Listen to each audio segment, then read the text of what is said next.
Hello everybody and welcome to the stream. Today we're going to be having a very chill time. We're just going to be watching some more of The Last of Us, the HBO version.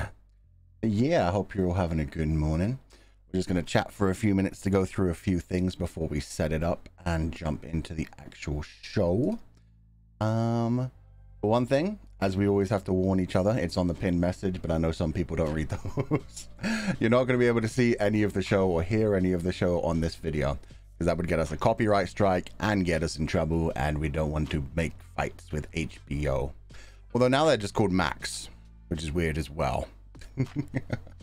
But yeah, if you want to watch it, you have to have it like on a separate screen, in a separate thing. You have to be able to hear it and see it on your side. You're not going to be able to see from our side. So glad you decided to stream today. Really curious what you'll think about the episode. Me too, because I've heard that episode 3 is the one where things get very different. So I'm quite interested in seeing what they did to it. Did you eat breakfast? Yeah, I got up extremely early for some reason. Even though I was up pretty... No, I slept actually really early last night. I was about to say I was up really late last night because I remember people saying in the morning, how were you up at 5 a.m.? I was up at 5 a.m. because I fell asleep at about 8 p.m. and I slept until like 3 a.m. And then I just gave dog an extra walk to like stretch my legs because it was such a weird time. Relaxed for a little bit and then fell back asleep again until like 8 a.m. So I've got like all of the sleep I could possibly need. I had a nice breakfast. I had an unhealthy one for once.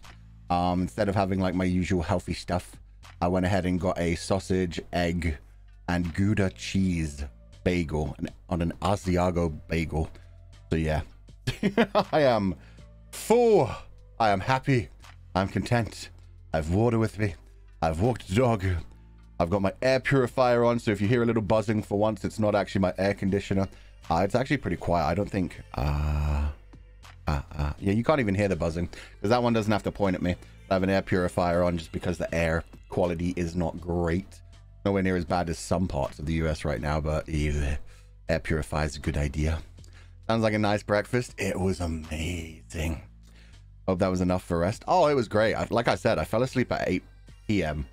I slept until like what, 3 a.m. Woke up for a while and then slept again until 8 a.m. It was lots of sleep. I recovered all the fact that I only had 3 hours yesterday. I only heard your voice. What? You should hear music in the background right now too. I'm gonna make it so you can't hear anything other than my voice soon, but you should. Oh, you mean you don't hear the air purifier? Sorry. Yeah. That one, like, unlike the air conditioner I have to like point towards my closet, which is why you can always like kind of hear the wind blowing into the microphone. Unfortunately, it's one of those ones that's like portable, removable, but has to be like the exhaust valve has to be stuck out the window. So yeah, I just kind of stick that out the window and then point it towards my closet so it actually cools in here. That's the only way I can do it, but because of that, yeah, the air is always kind of in the direction of the microphone. But just, yeah, if you do hear buzzing today, that's what it be. We're going to be watching episode 3 of The Last of Us. I have a big episode 3 on the screen. I have a timer on the screen, which should probably make that a bit bigger so I can press the start button. There we go. And then I'll crop it down here so that everybody knows exactly what time we're on. If they join in like the middle of the episode, you'll be able to watch along and you'll make sure that you're at the right time. If you've loaded the episode up on HBO, it first does a little advertisement and then it does a recap. We are going to press the skip recap button. And so what that does, it's about to start on the HBO logo. So if you're not watching on HBO, I guess we have to get past the HBO logo. No. Even on other sites, it always shows the HBO logo because it's an HBO original show. Okay. So yeah, if you're on the HBO website, the Max website, it should say on the right, -1:19:45. That's the like negative time it should be at. So this is going to be like an hour and 19 viewing episode. If you're on any other website, if you're on any other service, if you're on any other app, make sure you get to the HBO logo where it's about to start. Made it just on time. Perfect. Yeah, you guys are ready? We started from the HBO logo. Yeah, we're starting from right when the HBO logo is just about to start. I've got like a tiny bit of gray in the middle of my screen, so that's going to be like the staticky thing. Before the intro, yeah, just make sure you skip the recap, and if you're on HBO, yeah, skip the recap and skip the advertisements. GM Fuchan, GM Cheat, I'm guessing that was chat, but that's even funnier. Good morning, everybody. If you're ready, I'm going to make it. If I press this button, now you should not be able to hear my desktop audio at all. So no music, right? Only Fuchan. Only Fuchan. Today's Fuchan sounds like he's tried to be close to his microphone. No, I'm not even that close. It's probably just because we don't have any air blowing into it. This is me getting close to my microphone. It gets really meh sounding. Only Fu? Okay, good. Only Fuchan. So no more music in the background, correct? Awesome. In which case, we are ready to go. I hope you guys all have everything loaded up. You should be at the HBO or Max logo ready to start. Edge Tuskaru. Okay, good. In which case, we are starting episode 3 of The Last of Us. Infected in 3, 2, 1, go. And yeah, there's the HBO logo.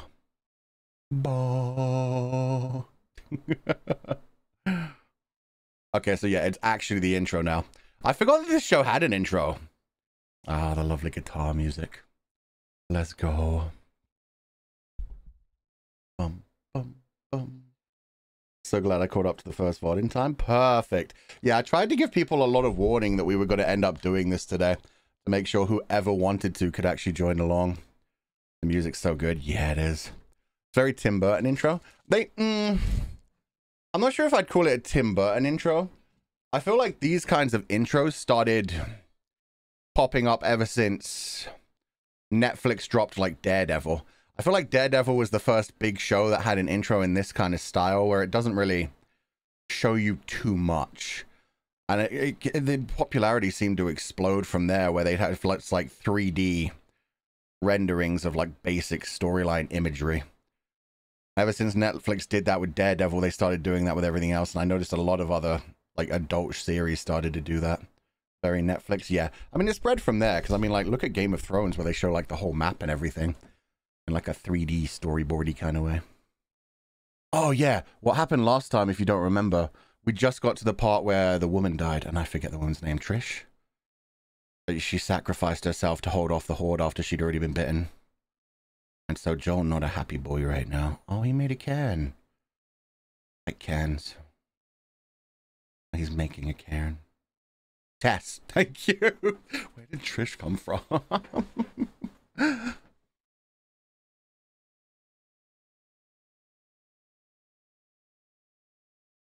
Everybody's daddy.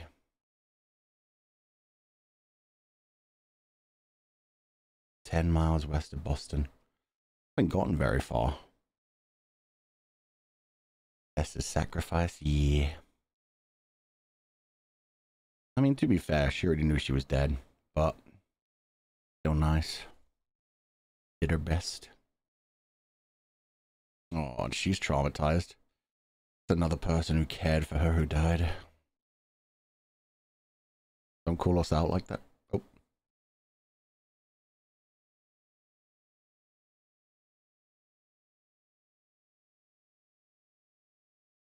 Turning up on my end. It's so quiet.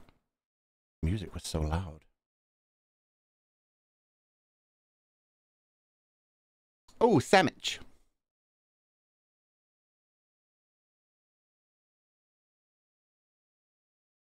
She's still so grumpy.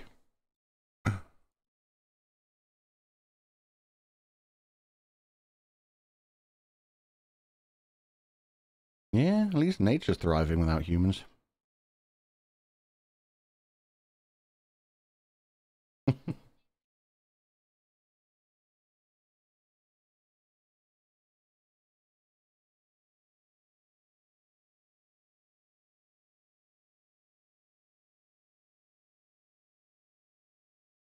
She's not wrong. You're adults. You made your own decisions.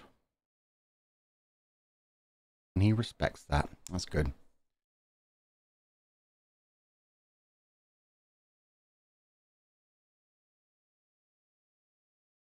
Didn't get that gun till way later in the game. I'm just saying.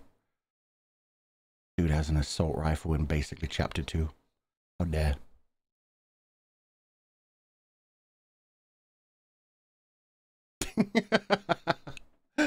smugness is so great.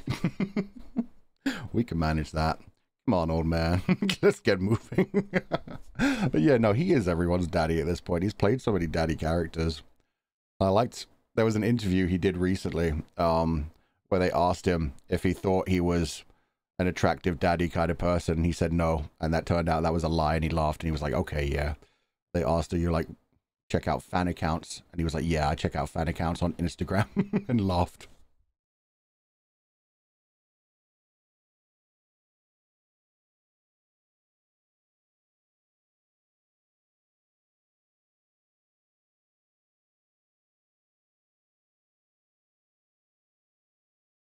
Oh, is that where he got?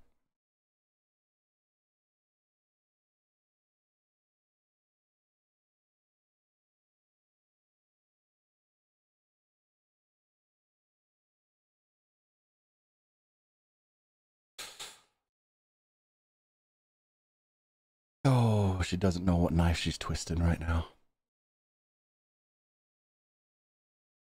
That was the gunshot wound he took while from the soldier, right? When his daughter died.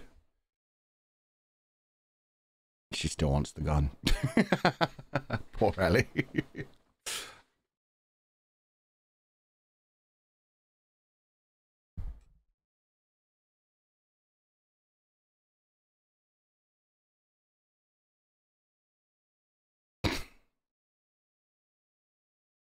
Yes, I do.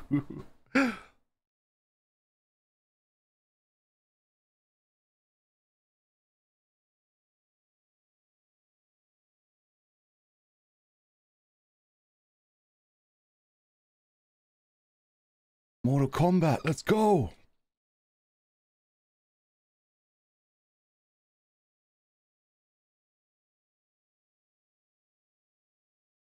I love that in the game they couldn't actually reference a real game and they had to make one up. In the show they actually have to do Mortal Kombat.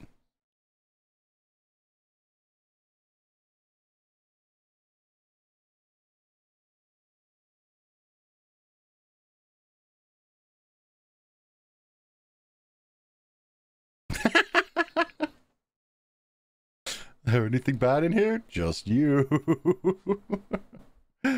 Oh my god, so obvious about ripping the bones. Yeah, there was only one game that could be with how they described the violence in it. Only one that has fatalities like that, so gruesome. She knows the infected could be anywhere, right? She's so blasé about it. Oh, secret hatch. Probably gonna find a dead family down there. Tried to hide and did not get anything out of it. But good luck, kiddo. Fatality. Finish him.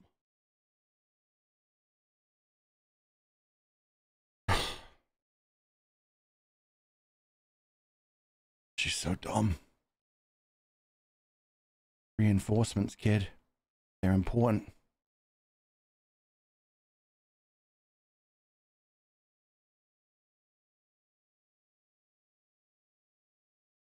Ugh. How is she planning on getting out?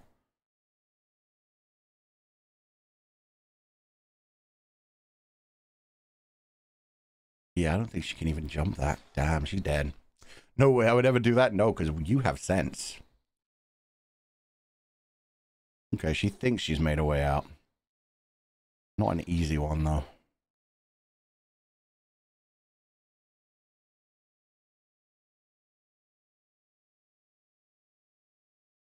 Locker's had useful shit in the games, I'm just saying.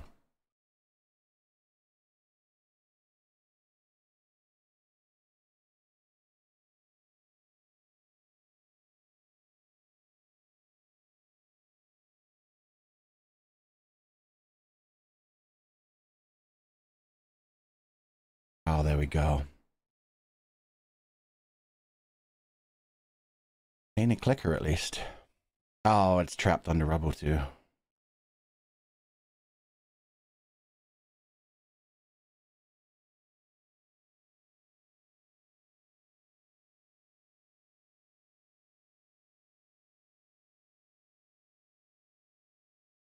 I wonder if he Died a human.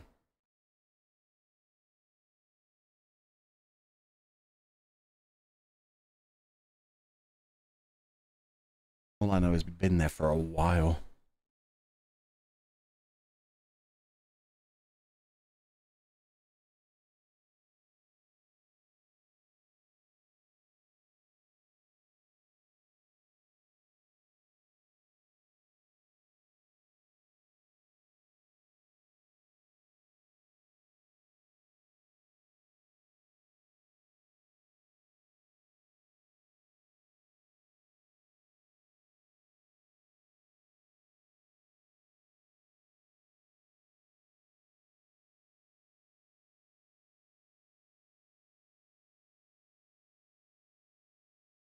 Oh God, that's disgusting. A really fucked up scene for Ellie. Yeah, he's pure fungus under there.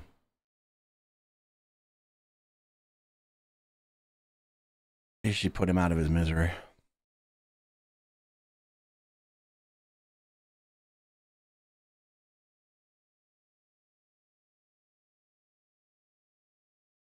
It was really detailed makeup work too.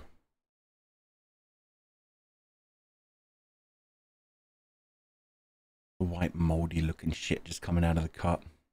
Ugh.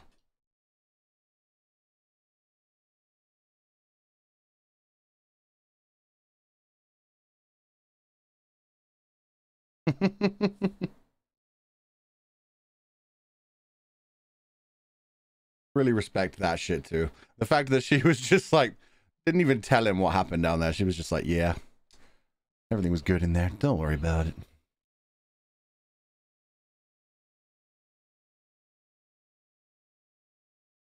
None for you, Ellie. Daddy say no.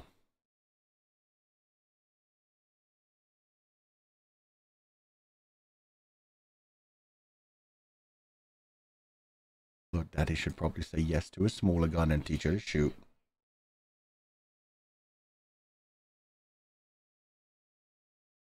Oh.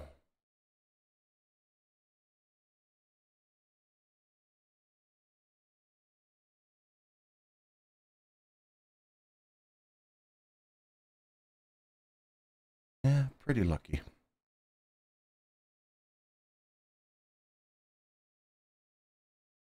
Basic electricity and running water would be a luxury there.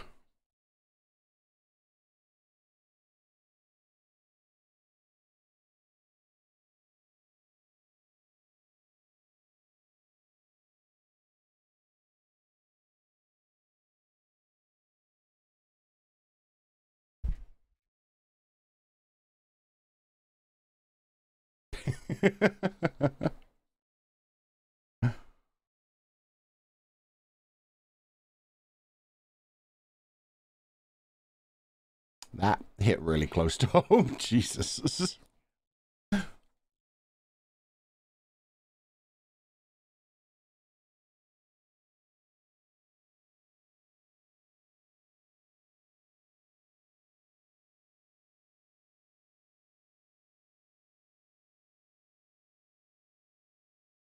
Not the pancakes.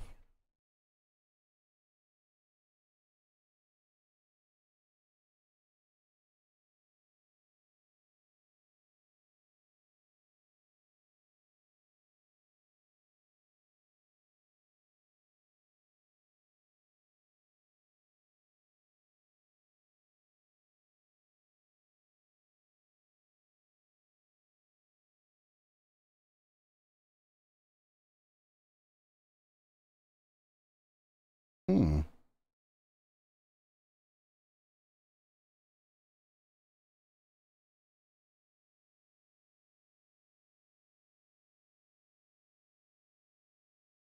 Yeah.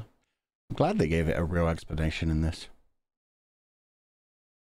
I wonder if they ever go through that explanation in the second game. They definitely didn't in the first. Killer pancakes. Yeah, I want him. Well,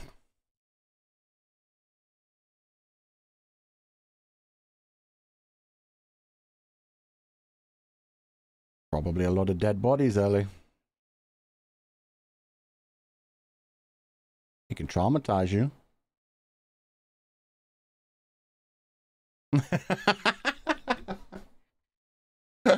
Should have said axe murderer. Or chainsaw murderer.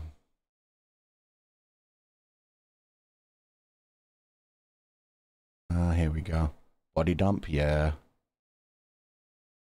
Mass grave. Grandma had biscuits and they baked cookies. Yeah. Yeah, they gave like a lot of good examples at the beginning of the show of other people eating grains and the main two not.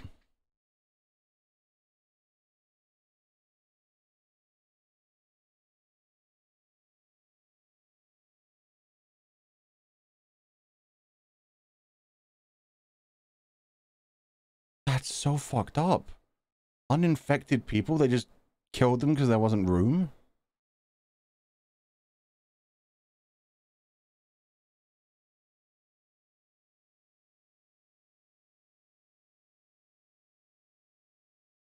Otherwise, they would have all died.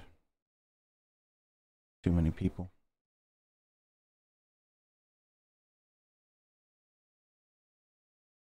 Yeah, easier to control a small population.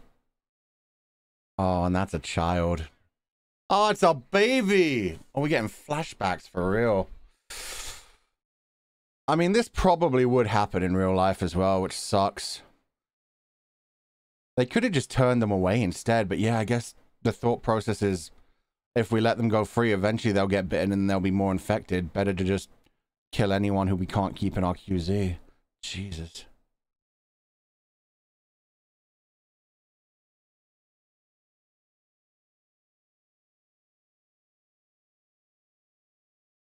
Controlling the population, yeah. Keeping the numbers down. It also helps for the amount of mouths you can feed.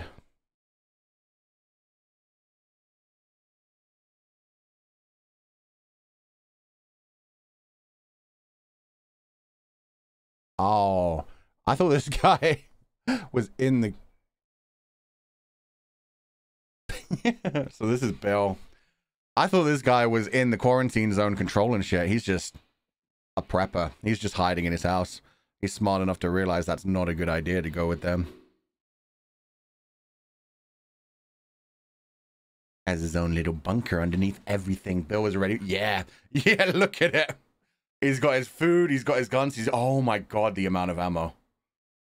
Jesus.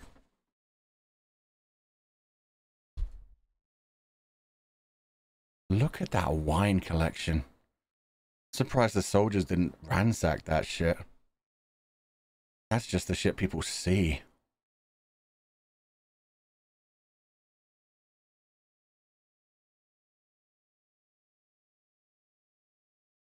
He has the mask on as well. The amount of shotgun shells. Okay. Even before shit really hit the fan, Bill was ready. He was not taking any chances with these guys. Oh, man.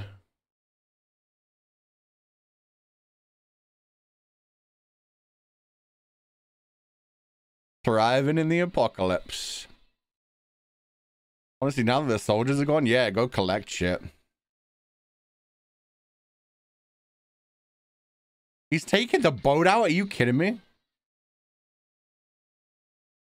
The smile. Yeah, that's the thing. This is his world now. He's been preparing for this shit for so long. He's probably like, finally, vindicated.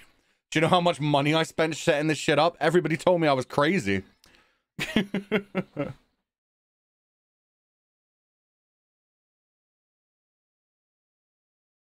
Goodbye electricity, but do you have your own generator?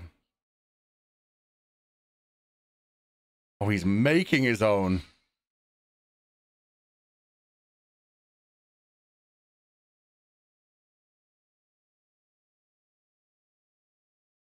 He just turned it back on. Fucking legend.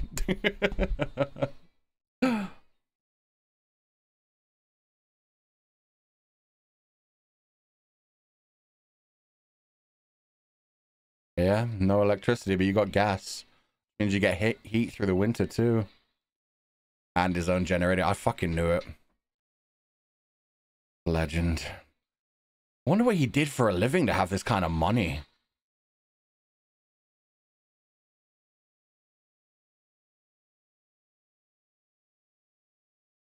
And he's got the tractor out.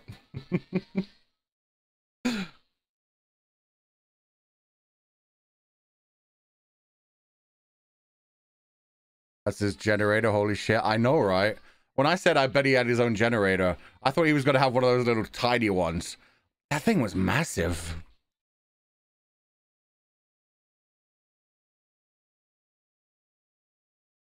Getting to work building traps too. Well as farming. Let's go.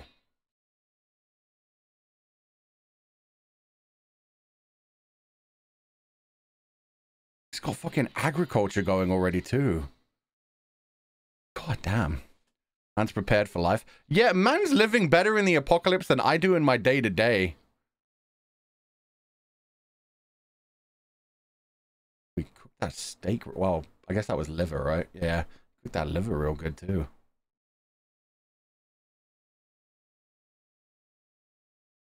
At least it looked like it was liver. It looked like it was very solid.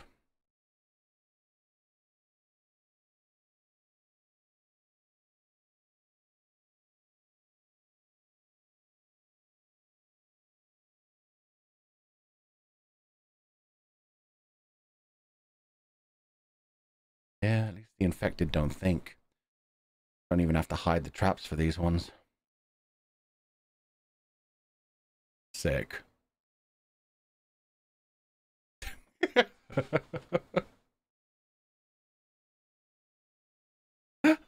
Man definitely had some problems, but this is his world now. Damn, yeah, I know, right?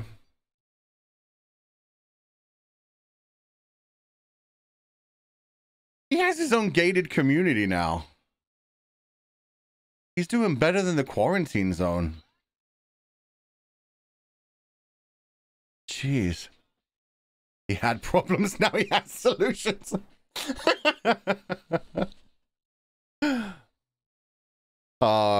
Course, libertarian. Don't tread on me everywhere. Is this? Oh, yep, someone fell down the hole. Means you have to actually execute that one yourself. This is going to be a living person, isn't it? This is where shit's going to start going wrong for him. See, an engineer. He's definitely got the skills. He built that whole fence himself. Automated, probably. Electrified. Yeah, there's the voice.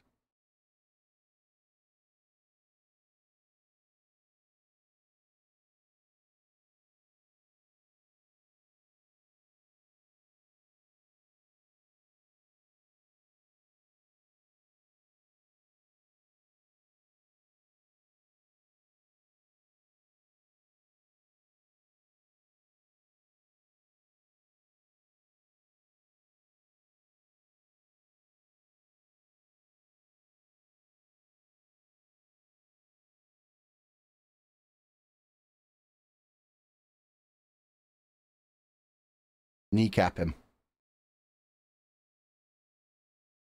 Okay, that was nicer than I thought. Thought he was going to be like, oh, you hurt? No. Just shoot him in the leg. Just be like, good. Now you won't hurt me.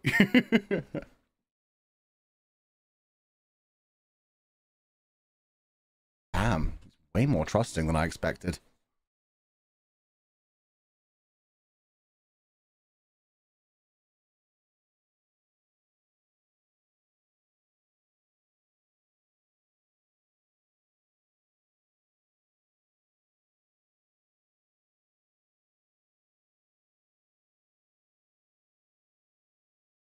Oh, he's got his own testing device.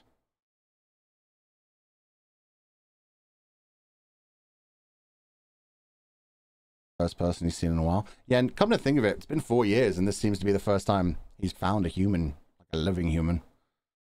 So yeah, I guess after 4 years, you'd want somebody to be a decent person.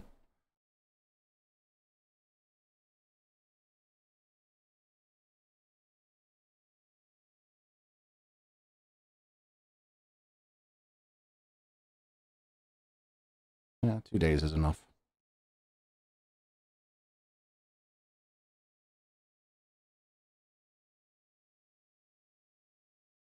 This is Frank.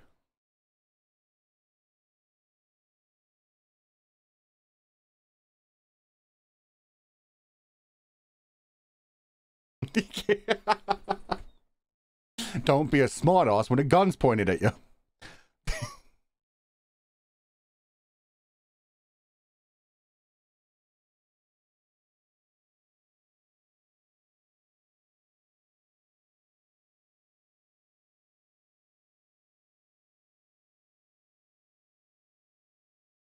Shit, he's a nice guy right now. I don't like it. Especially knowing where this is going to go. He's giving him the look. Like, come on, I'm a nice guy. I can't lie to you. Your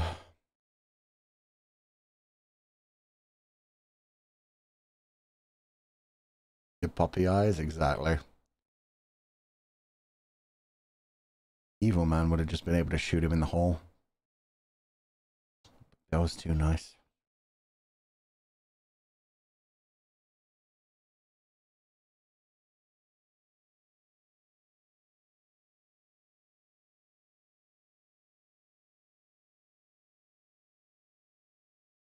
Probably been a while since he's had hot running water. Yeah. Oh, Bill's so happy. He's so shy about the fact that he is happy. He's like, I shouldn't be happy. I'm fine alone. I don't need anybody. But it's nice to have someone here. Feel like heaven in that situation? Yeah. He comes into this random place in the middle of nowhere. And everything's just back like normal. We've got farming situation set up, running water, heat, electricity, gas even.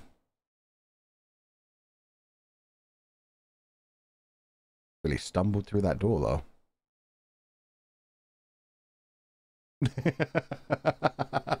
Bill's like, what were you doing? Why were you moving around? What are you planning? If I was Frank, I ain't heading to Baltimore no more. Thing is, probably thinks he doesn't have a choice as well. He's like, I really don't want to anymore for sure. God, he's a freaking amazing cook. He prepares that meat so well. Like rib tips, god damn. His smile, yeah, he's so excited.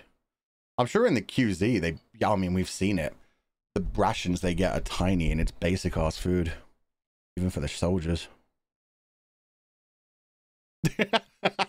What the fuck indeed.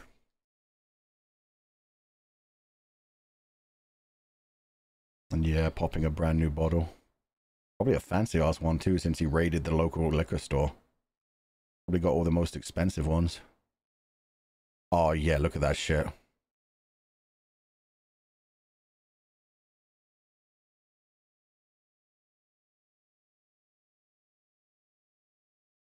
Yeah, he's very refined for what he is. He's incredibly skilled at just about everything, but at the same time, he appreciates the finer things in life. Dancing pouring skills? Yeah, that was sommelier style. The way he held it from the bottom like that. God damn. He didn't let it breathe, though. Or maybe he... Yeah.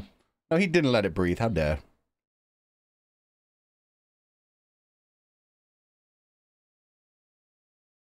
He's whining and dining him.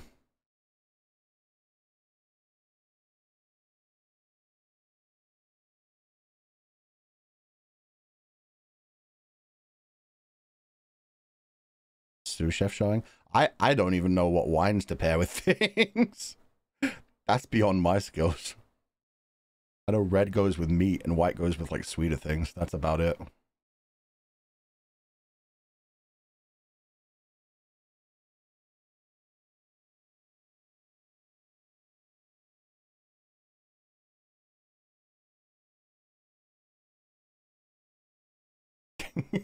The awkward silence.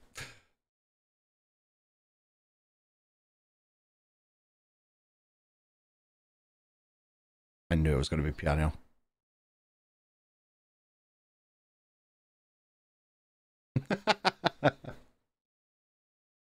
Oh. His mother's. So this is actually his house. And this guy knows him so well. Knew exactly which of the piano pieces was actually his. So Bill's mother could probably play. I bet Bill can't play. And so this is going to be a big thing for him, being able to hear the music.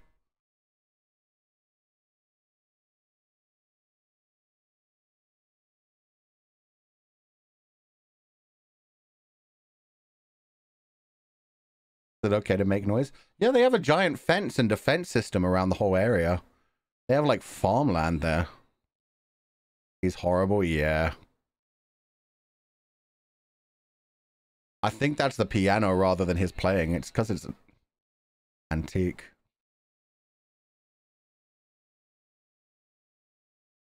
I think he played okay. I think it was just the piano. That might just be me though.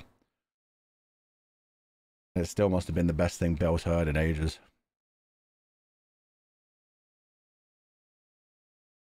Oh, Bill can play? I didn't expect that of him either. It is his playing. That shows you how little I know about music. I was just like, the piano don't sound right. I could not tell it was playing. Oh, the way he slid his fingers over the keys. Yeah, okay.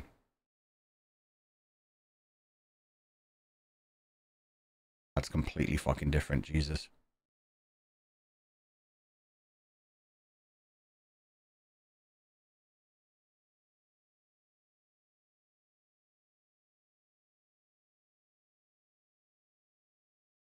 This would have been the perfect point to ambush him.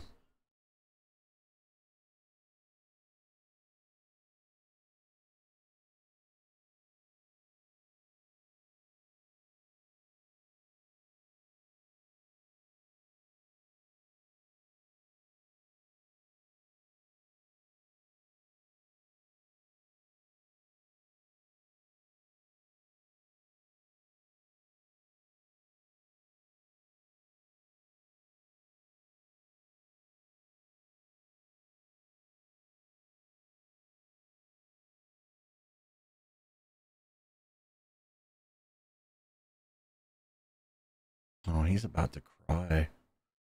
And the fact that that's Frank's favorite song as well, damn, that's powerful. He played it so romantically. Frank was just kind of rushing through it. It sounded like saloon music. Completely different. They're both about to cry, yeah.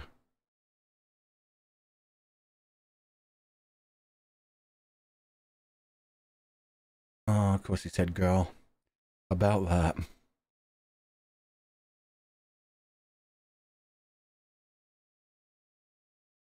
Oh, hand on the shoulder.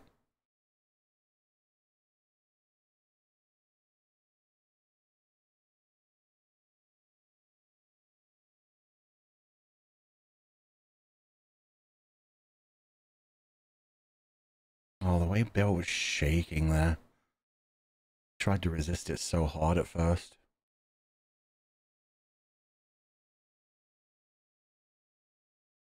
Still shaking. The acting, my God. Frank just crying his eyes out.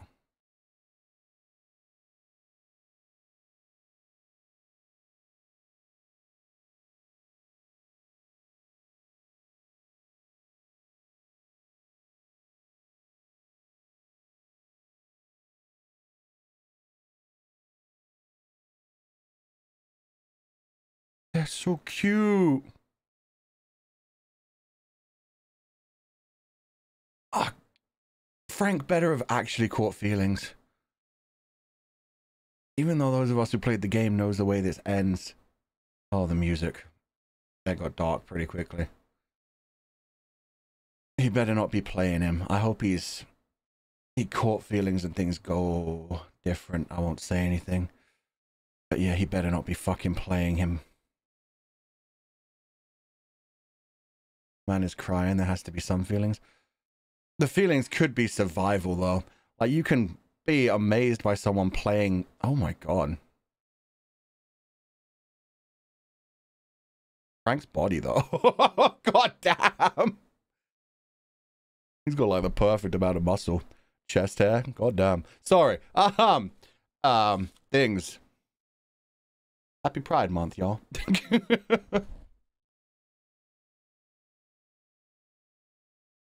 Yeah, he could have been like more enamored with the piano playing and just doing whatever he has to survive kind of thing. That's what I would be worried about. And I'm sure that's what Bill is worried about too. So I was like, the feelings of genuinely wanting to have a connection right now versus he's just playing me or he just wants to be here and safe, that kind of thing.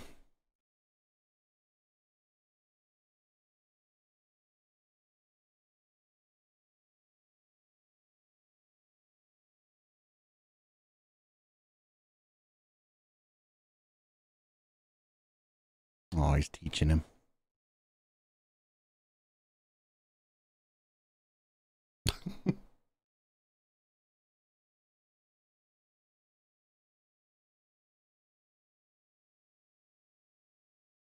Better not be playing him, you son of a bitch. I didn't mean that.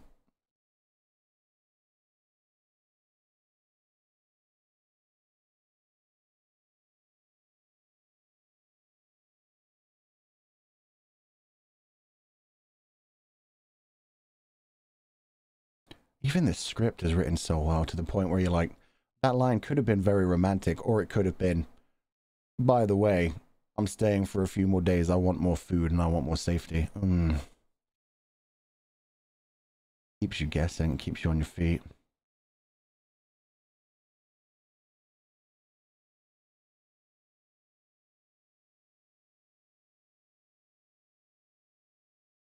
God damn.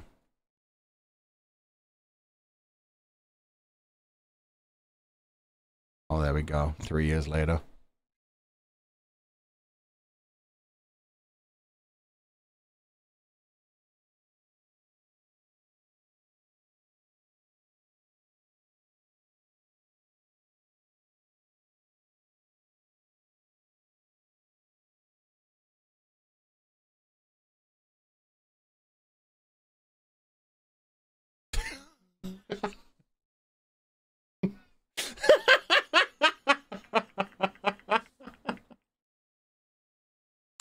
Oh, Bill is one of those. Okay.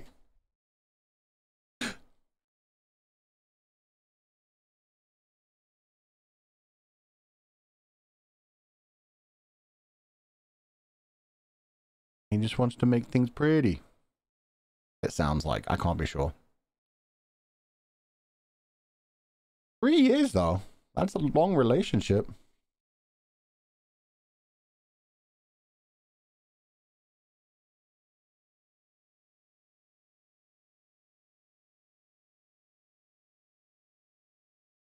Yeah, you were doing fine by yourself, Bill. Let him do the pretty stuff.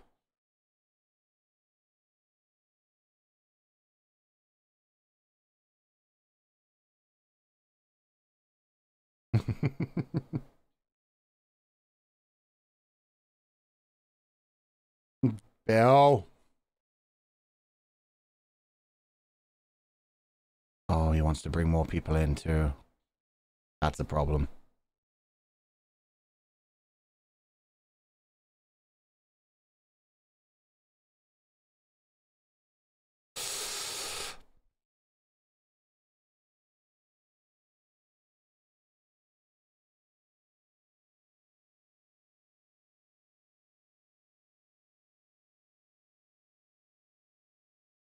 Yeah, that's...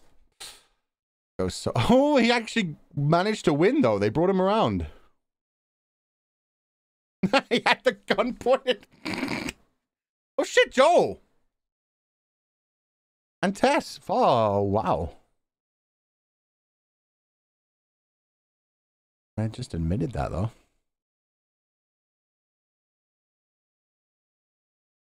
They look so different. She looks really good. I prefer Joel with grey hair. But she looks like 15 years younger. God damn. This is so cool about it. Yeah. Tess is good at playing parts. I'm sure she's super defensive right now, too. Yeah, Joel and Bill are both like, this shit's dangerous, man. Don't get comfy. Don't get complacent. No wonder Joel is like so close to Bill. They have the similar mindset. I think this is good for Bill. It genuinely is, but it's also so dangerous.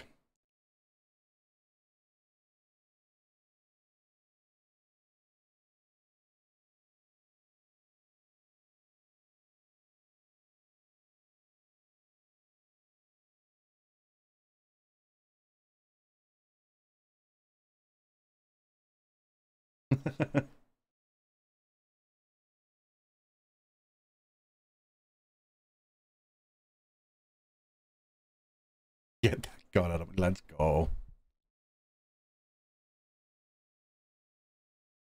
Yeah, you gotta respect that shit.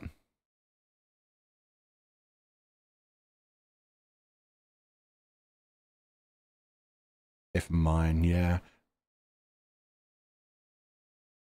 That line was good.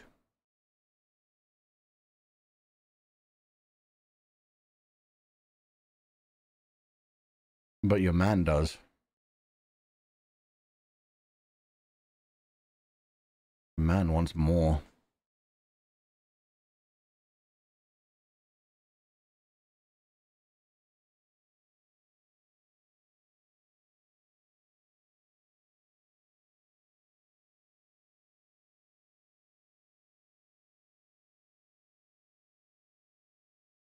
Oh, Joe's kind of mean. That's a good business line. Lives pointing it out like, we're trying to keep you and your man happy, man. You do want to protect your man, don't you? You don't want him to be grumpy.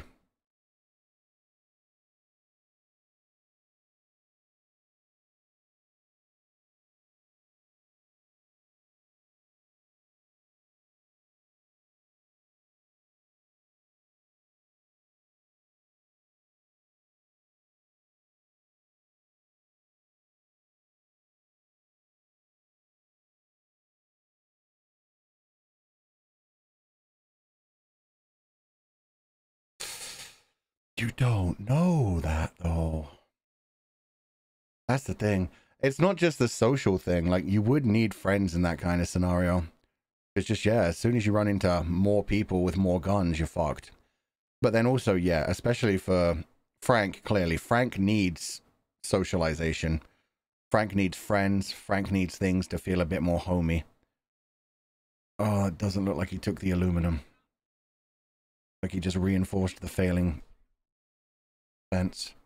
And yeah, that's the problem, is when you trust people, it's more chance to be betrayed.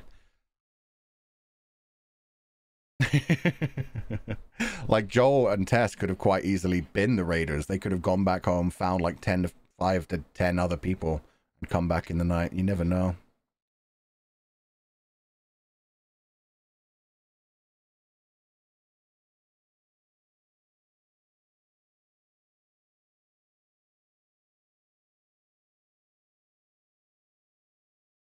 Strawberries? Oh, he traded a gun. Oh, come on, dude. You've got to ask him these things. Although strawberries must be so... Oh my god, they're going to be so sweet.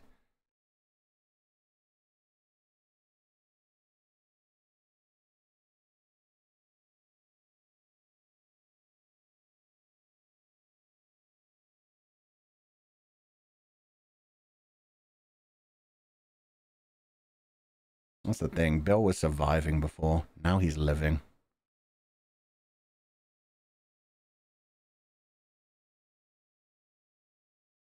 Oh, the laugh. Oh my god, he sounds like a little girl. I freaking love this actor. I need to look up who this is after this. He's delivering everything so perfectly.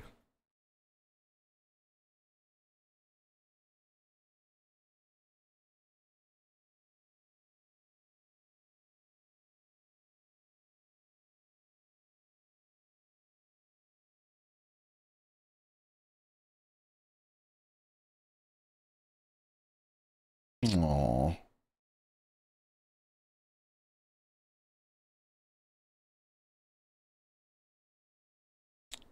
Yeah, but he's not going to be able to work on the fence much longer. Not going to be able to keep you safe. Oh, that's such a good line. Oh.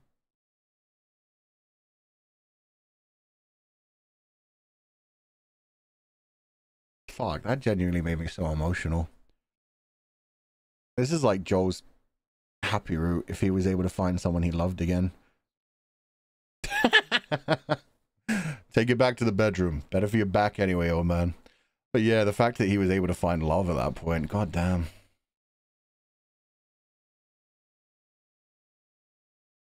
I was never afraid before I met you. Shit. And here we go.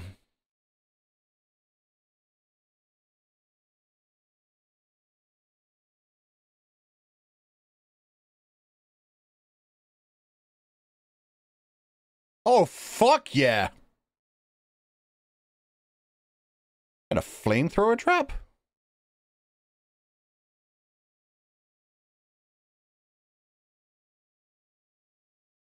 Where is Bill?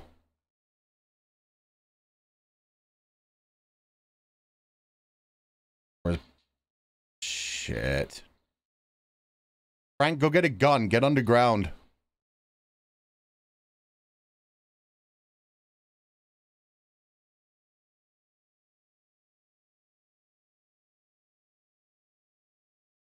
Fire traps are cool and brutal. Yeah, I didn't expect that. I expected one big explosion. They're being conservative with the gas too. It's crazy.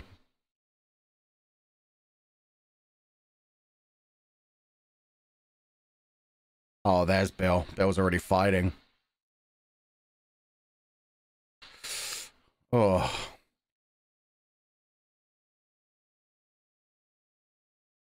Oh, he got shot.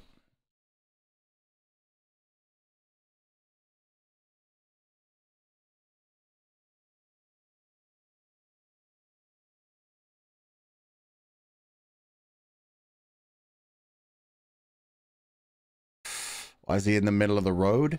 They're kind of dealing with flamethrowers and all kinds of other shit right there. A lot easier for him to shoot them than for them to shoot him.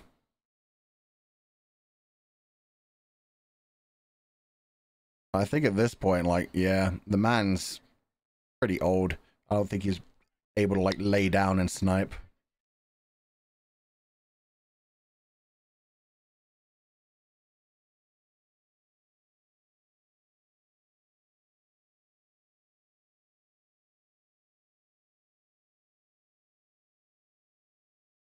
Oh, he's planning on dying here.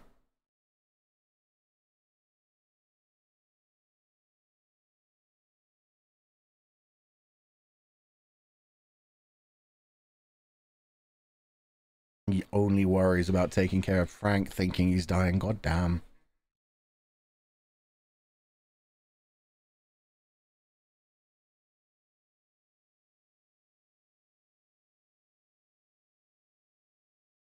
Wait, you said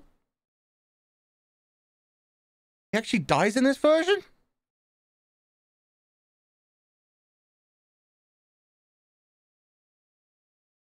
Fuck. They changed that so much. Oh, he lived. God damn it. Damn this show.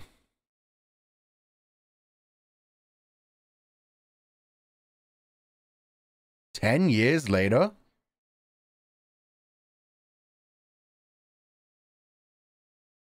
This isn't real, is it? This is a fantasy.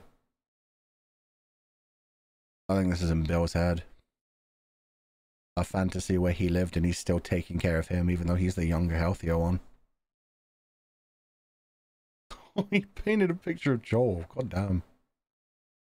He's a good artist as well. His hands are failing him though. Age catches up to them now. It catches up to all of us.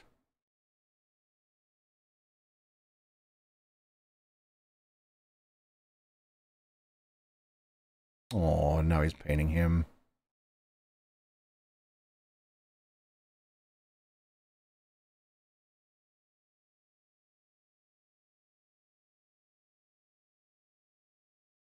think had a stroke, I believe. That would make sense of the limited mobility. Could be a few things that happened to him, to be honest. Yeah, his paintings aren't what they used to be. He's not happy about it. Are they gonna go out together? He looked very frustrated. Yeah, he can barely even move the spoon to his face. Shit.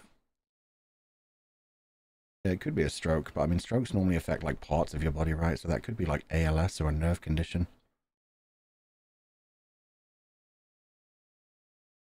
Oh, and they're getting medicine from Joel.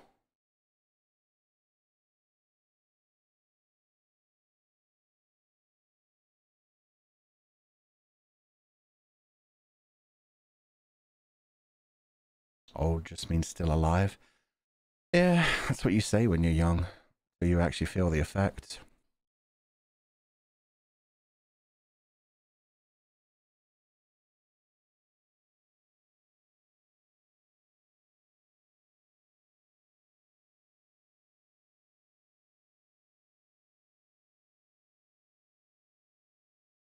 He has to have one of those sippy cups as well. Damn. That would be hard.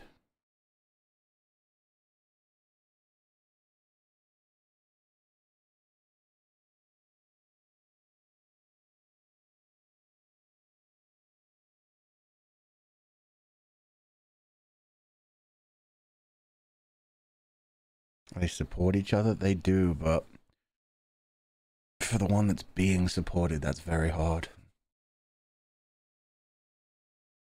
You end up feeling so useless, unable to do anything.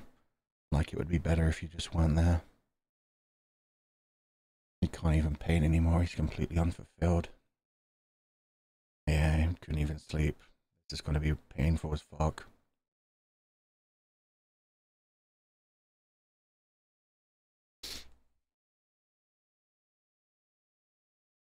Oh, he managed to get himself into his chair.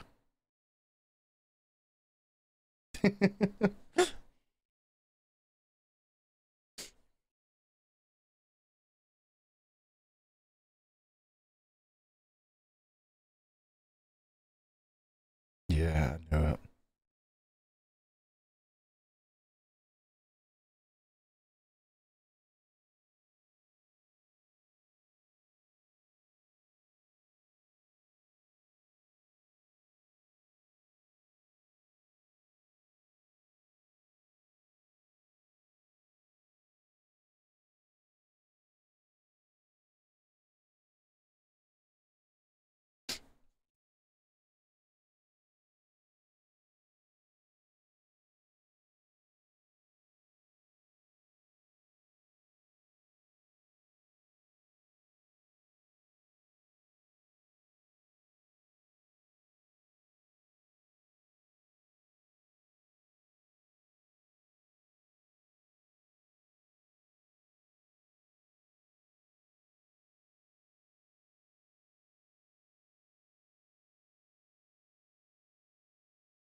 That was a really good line too.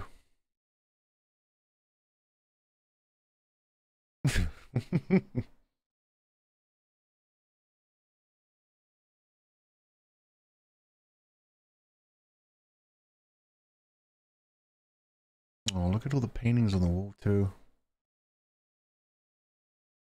And the color of the house. They've changed everything. They made it into their house. And you just can't do any of that anymore.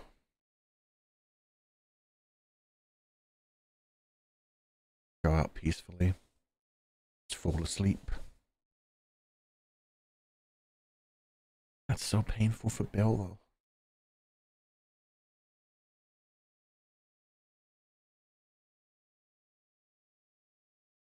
What is that? It's his medication.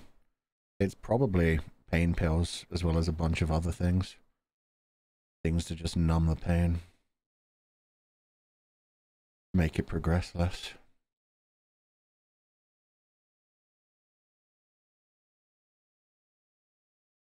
Oh, that's a fucked up line.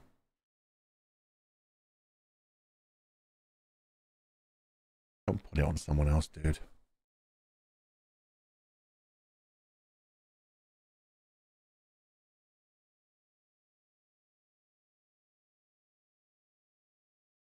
They are not fucking playing On the Nature of Daylight right now. This is like my favorite song of all time. Max Richter. From the fucking Arrival soundtrack. How dare you?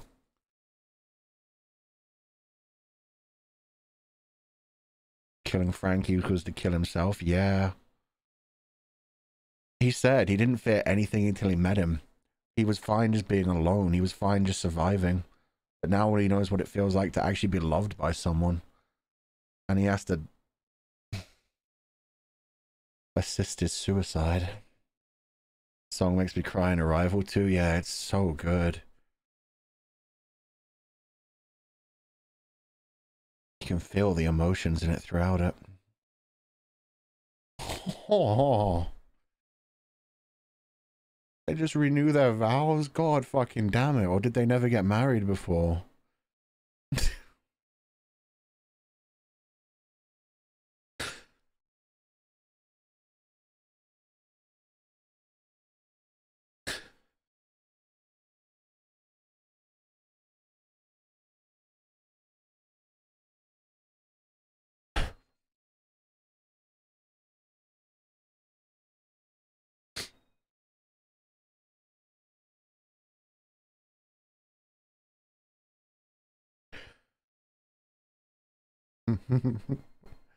Oh, they got the same bottle of wine from the first day they met. Fuck me. All the little parts of this really hit hard as well. And the same meal.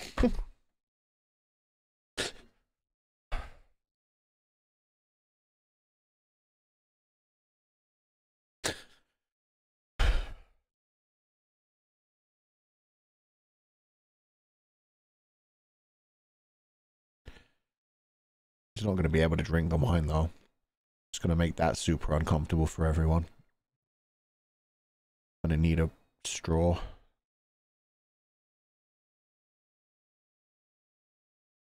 Oh, he's doing his best.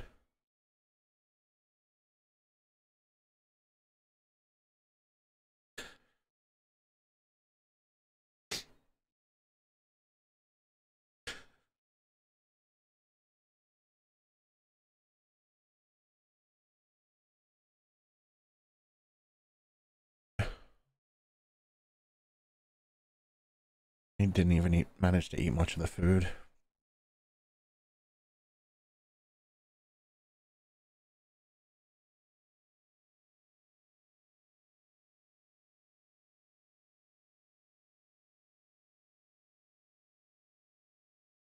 How dare they? This is my action-packed zombie thing. Why are they making it so fucking romantic and sad? One episode, they just went, hey, make people cry their eyes out at home. Oh shit, sorry, I didn't mute.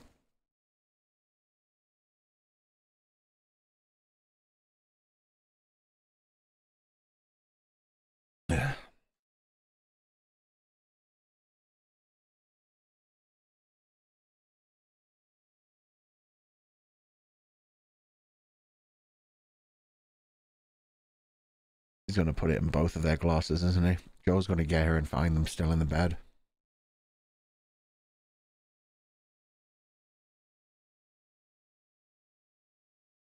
Oh no, he put it all in his glass.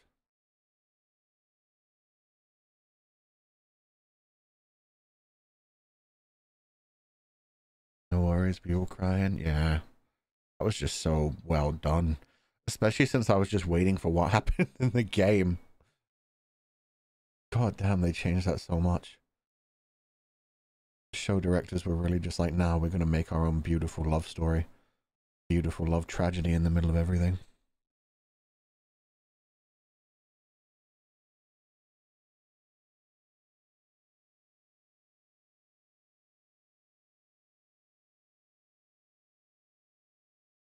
long as you don't spill it.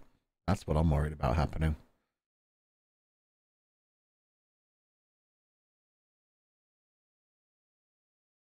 No, okay.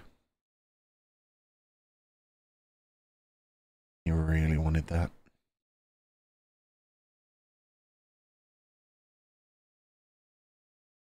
Nick Offerman, is that his name? Yeah, his acting has been amazing the whole way through.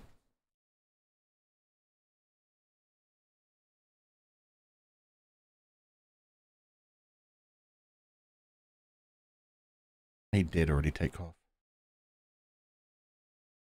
Yep, he's going with him. Fuck. Yeah, it is.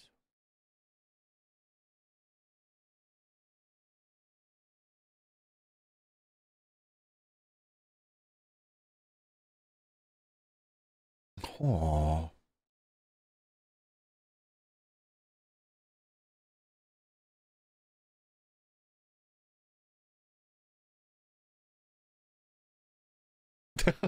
You don't get to not support this. You chose that too.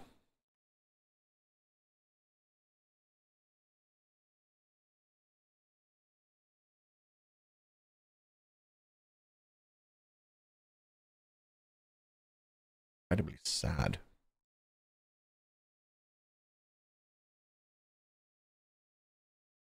Going back to how he was before Frank is impossible for him. Nah, no way.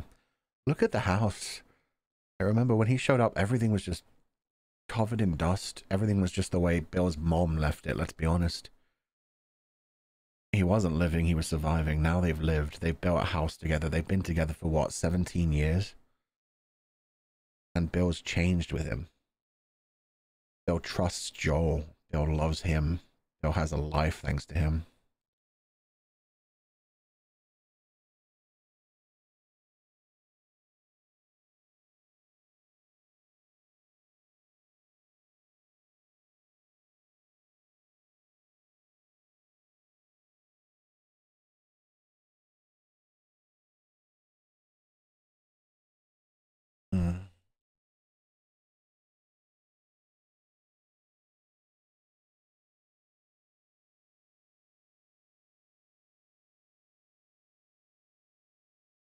And yeah, it is really sad, but yeah, it's really nice that they actually got 17 years of that much happiness. Is that how it ends? No, it's going to end with Joel finding them, huh? Ah, and everything's gone back to ruins. Things aren't painted anymore. Weeds growing everywhere. He even told Joel the code. God damn, he really trusted Joel.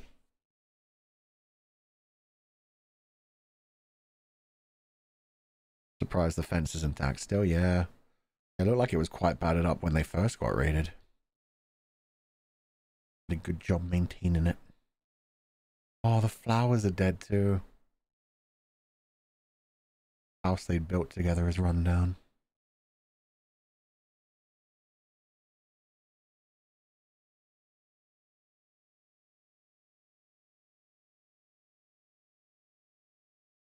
Joel could just fix this area up and live here.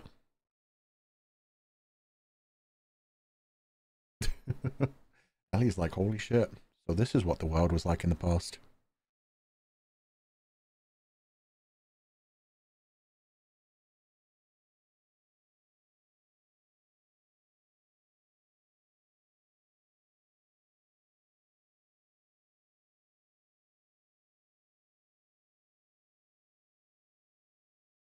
Oh, Joel really liked him too.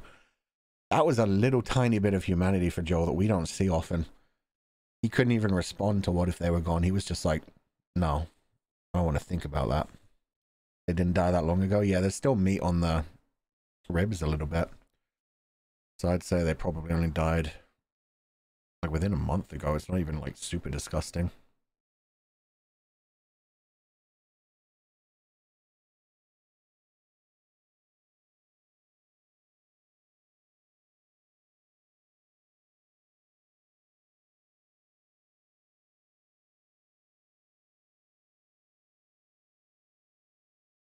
Break it open, Joel.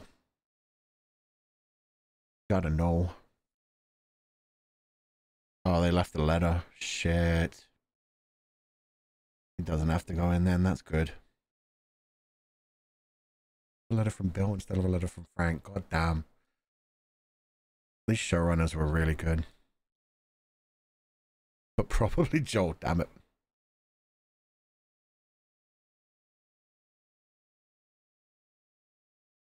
And the key to the car.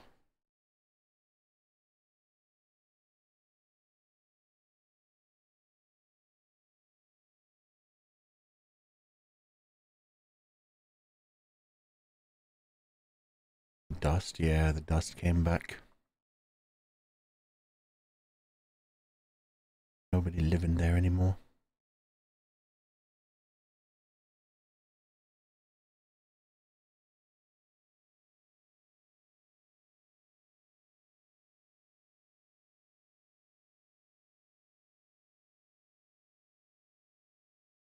Aww.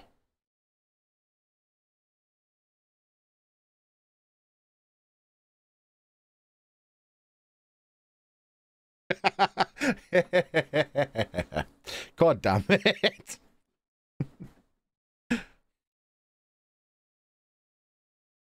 He gave him the bunker code. God damn.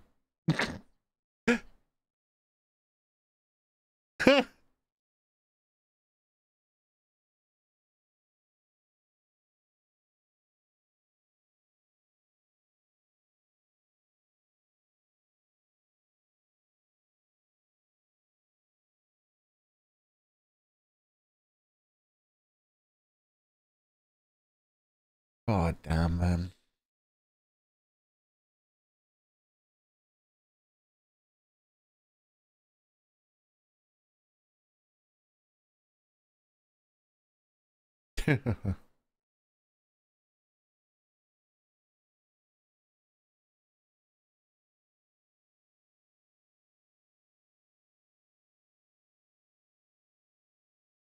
Test safe. Yeah. And to keep Tess safe and protect your happiness. Yeah.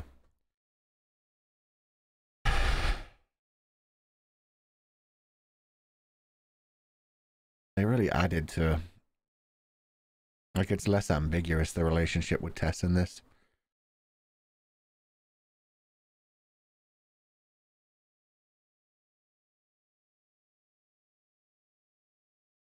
And they changed Bill's character. Well, they changed Bill's story so much. They didn't change Bill's character. That's the thing. They just gave him a much happier story. He still reflects Joel so well. Whereas in the game, he'd become even more hardened than Joel. In this one, he was actually able to find happiness. He's a brighter reflection of Joel. Whereas in the game, he was a darker one. Someone who never had a reason to keep living and just survived continuously. Double emotional damage, yeah. Oh, they still had the boat.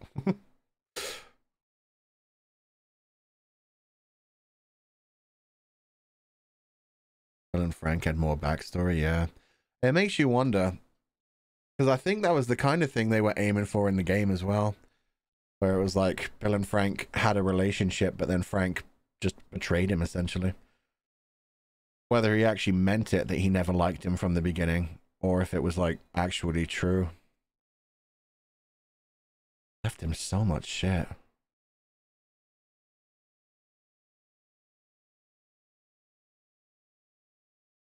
Honestly, if it was just him and Tess coming for a visit again, this would be just a place to just like start living. I wouldn't have to go anywhere from then on.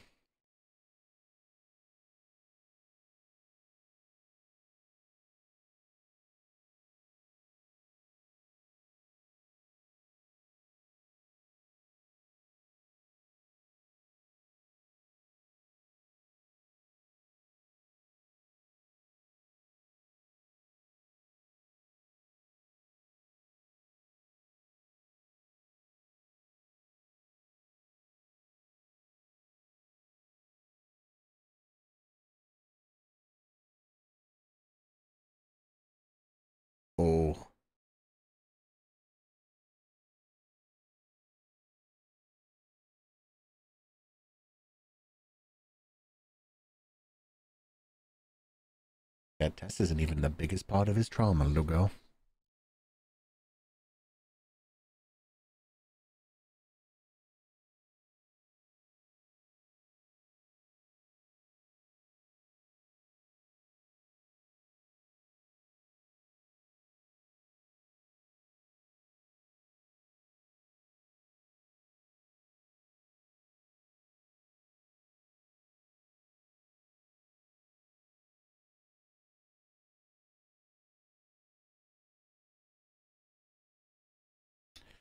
Yeah, he has someone new to protect, just like Bill said.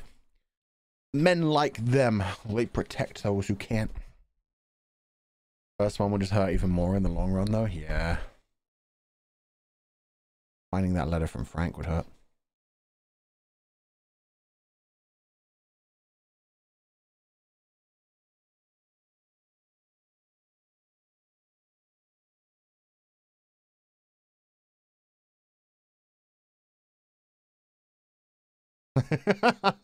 Give the kid a gun. There's so many guns.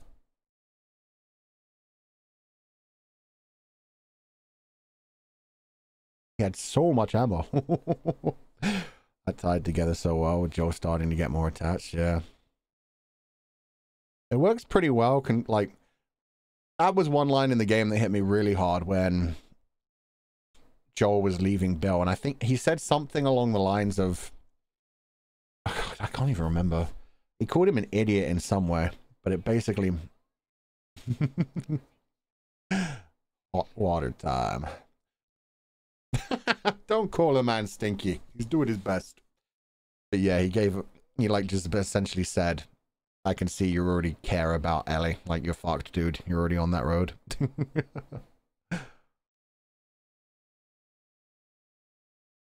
So yeah, that letter serves the same kind of purpose.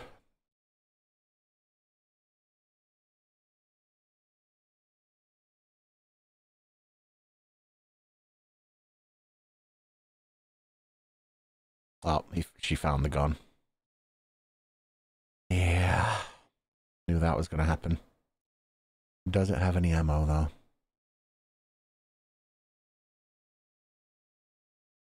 Really hope that has a safety. Some guns don't have safeties, and she just threw it in a backpack.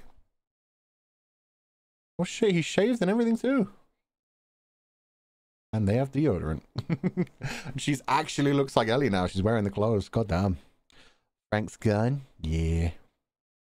Was that? Yeah, it was Frank's. Frank was the one who grabbed that one. That's his little writing desk. He went out to try and help Beale.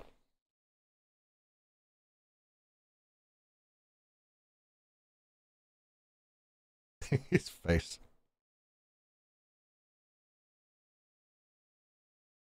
Hey, that's a fine. Chevys are built to last, man. Still looking fresh, yeah. Did he trim his hair, or is it just slicked back better? I thought he'd shaved as well, but it's just the hair. It's just the hair. It just looks that much different.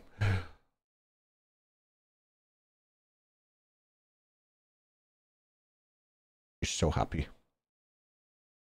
80s music. Joel, let her enjoy the music. Just keep it low so no clickers hear you. They're gonna hear the engine anyway. Just let her enjoy the music.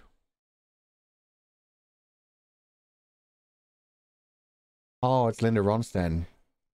Frank's favorite. The song they played. I'd never heard of Linda Ronstadt.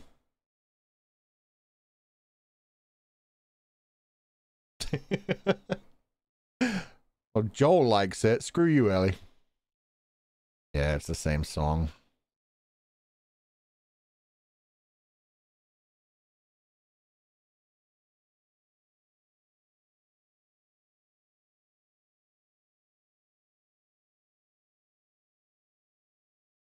They even managed to find a cassette of it.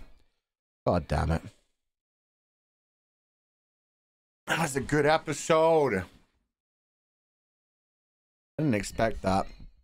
Even knowing that they'd changed it, I was like, oh shit. It's probably gonna butcher the original. It didn't butcher the original. It took away the whole, like, like, one thing that it does take away is, like, Frank's letter makes you really go damn and think about, like, that level of how much people can suck, how much you can be betrayed. I thought they were just going to actually show the betrayal, but damn, they just went so far. The opened window? Yeah.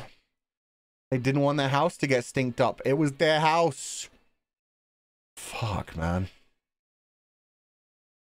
I'm glad he didn't go down the door. God damn it. Literally, as soon as he got to the door, I was like, kick it down, Joel. Damn it, it skipped to the next episode. I was going to keep listening to that song for a moment. Okay, let's just pause. I'll turn the sound back on and put on some sad music, because goddamn, I need to talk about that one for a minute.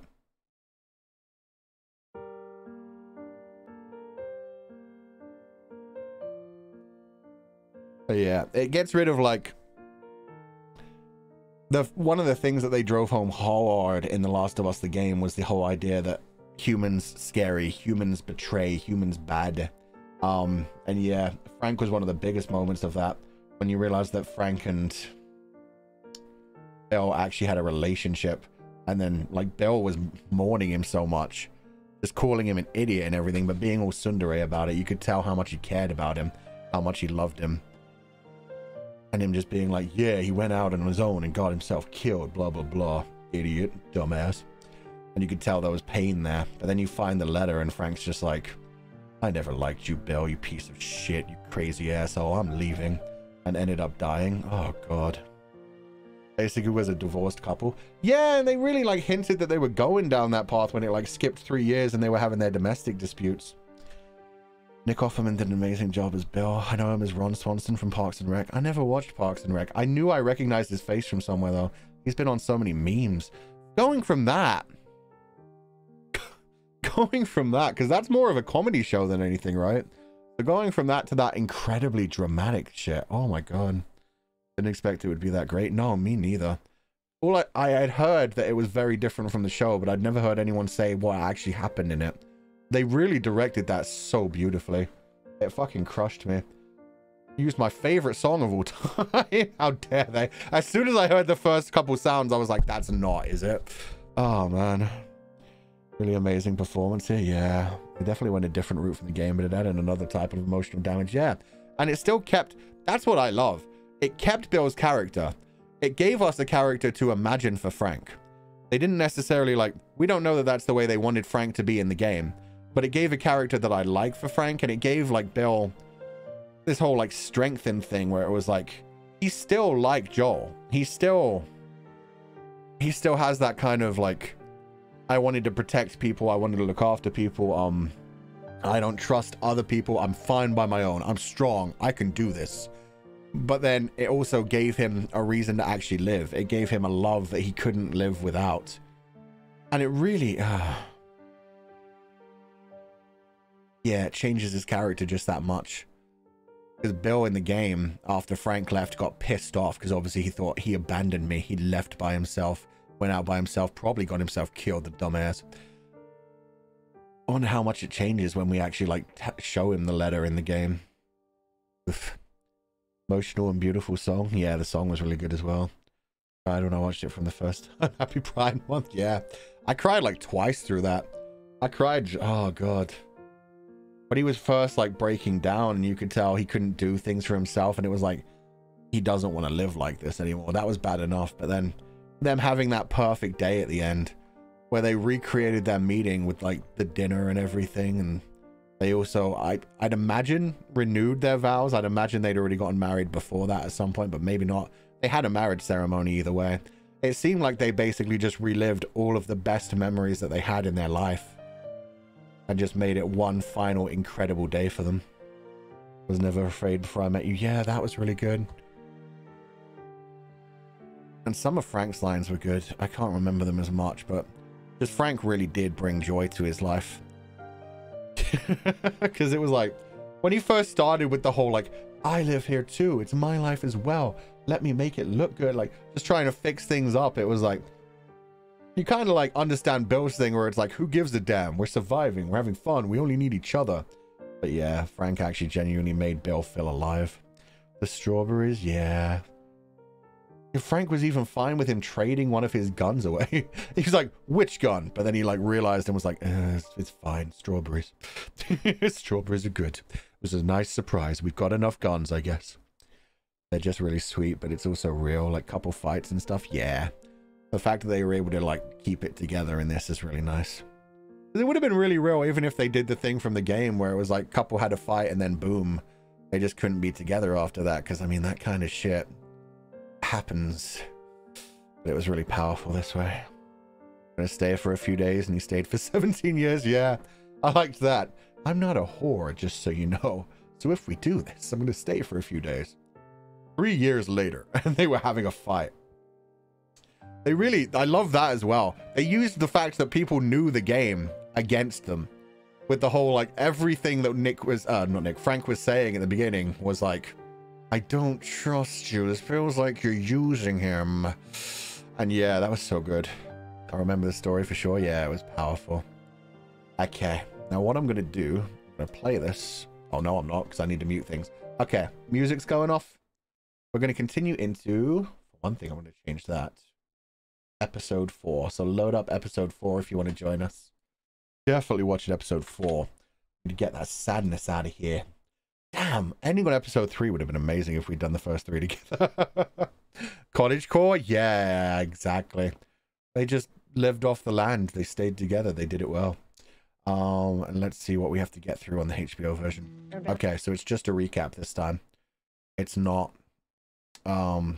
previews for me, at least, anyway. So yeah, we've got a recap. Skip that. For me, I am at minus 50.08 on HBO. Whatever you're watching on, load up to the HBO logo. Episode 3 hit so hard. Yeah, that was powerful, man. Didn't know I was going to cry on The Last of Us. Yeah, I didn't expect to cry on The Last of Us until, like, the end of it. Because I didn't even, through the show, I didn't even cry on the first episode because it was still so raw from the game. I was like, nah, I'm good. I'll be fine. I'll be fine. I remember these story beats. It's okay. But John, you know that FF7 remake is coming out soon? It's coming out in 2024. I wouldn't really say that's soon. But yeah, I saw the new trailer. And I saw that it's on 2 discs, so that's cool. HBO logo should be just about to appear. Yeah, it should just be either black screen or like a little bit of tiny gray in the middle. For me, it's a tiny bit of gray in the middle. Warning, TVAM, violence and coarse language. Yeah, 5007 is anyone who's using... Oh, Hulu as well as HBO. Yeah, that's perfect. Okay. So, we're going to start The Last of Us Episode 4 from the HBO logo. In 3, 2, 1, go. Please hold to my hand. Hold to my hand is a weird way to word that. I wonder why that... Yeah, okay, so it goes straight into the intro again. I wonder why they worded it that way. But yeah. To answer your question, I am very excited for the second part of Final Fantasy Remake. What did they call it? Retrograde or something? But yeah. It looks like they're setting up for a different character to be Sephiroth. Which is going to be interesting. Oh, God, now that they're changing timelines, shit's going to be weird. I don't know which direction it's going in, but it should be fun. Bum, bum, bum. Rebirth, thank you. I also saw the trailer for the Persona 3 Reloaded. That looks exciting as well. And the Persona 5 Tactics game, but I'm not too interested in that one. Persona 3 Reloaded, I may well jump into. Persona 3 had the best storyline of any of the Personas, in my opinion. I still, like, every time I think about the ending of that game or just hear the outro music, Kimi no Kyoku.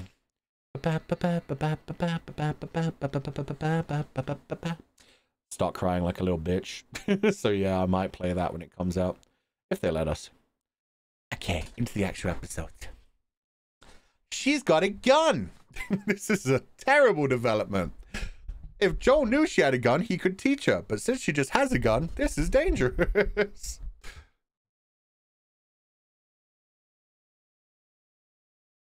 How many bullets you got? Ah, not many if she's able to slide that down. Oh, there was one in the chamber, though. Jesus. She had it loaded that whole time.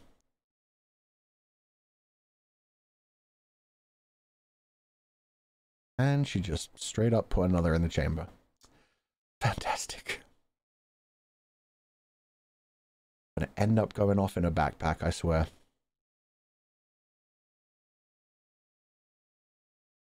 Oh. She emptied it first, okay.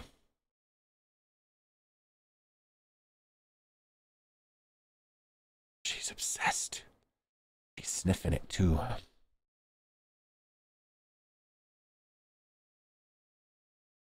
Don't do it. Don't cock it. Okay, she didn't cock it. Good. Won't go off in a backpack. At least she didn't point at her own face. Yeah. It's one good thing. She did sniff it, though. That was weird. I mean, I guess, yeah, she's just excited to have a gun. Guns do smell nice. They have, like, that very metallic smell. They did so well on this show. How did they, like... Look at all these cars just covered in moss and shit. It's impressive.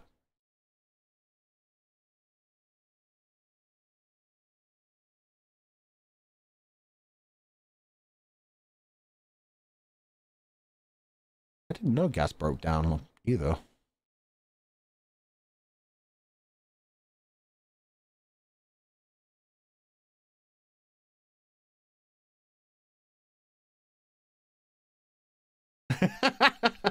You weren't wrong. That is how it works, Joel.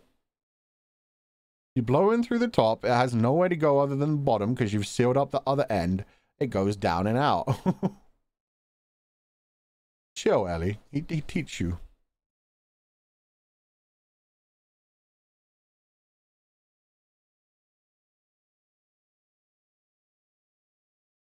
What? Oh, he's got the dad joke book.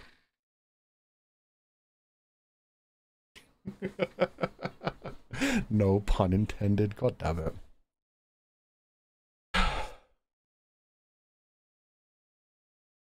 An allergy, bro. 2 out of 10. Terrible, Ellie.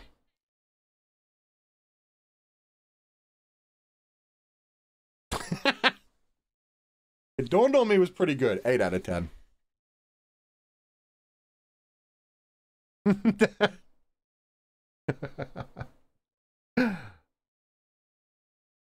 Try to get through to him.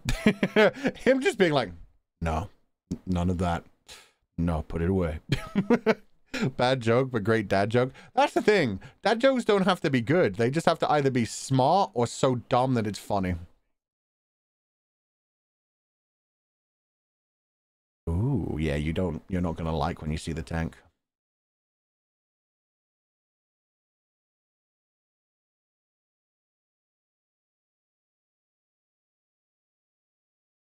Another cassette.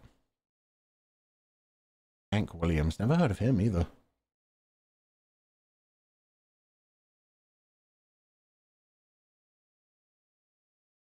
Oh, even he turned it up.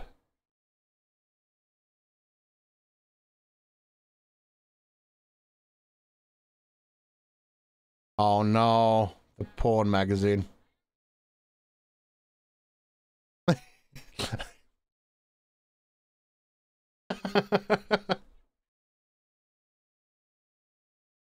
Exactly. Like the game. That's amazing.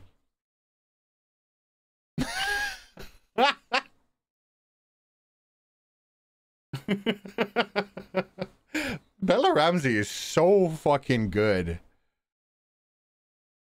Oh my god. As Ellie. I'm just fucking with you. Why are the pages stuck together? Poor Joel being like, how the fuck do I explain this to a child? Oh shit, amusement park.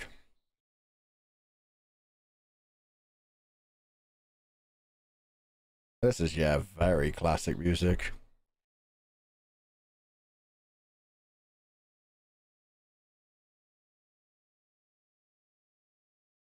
Arby's.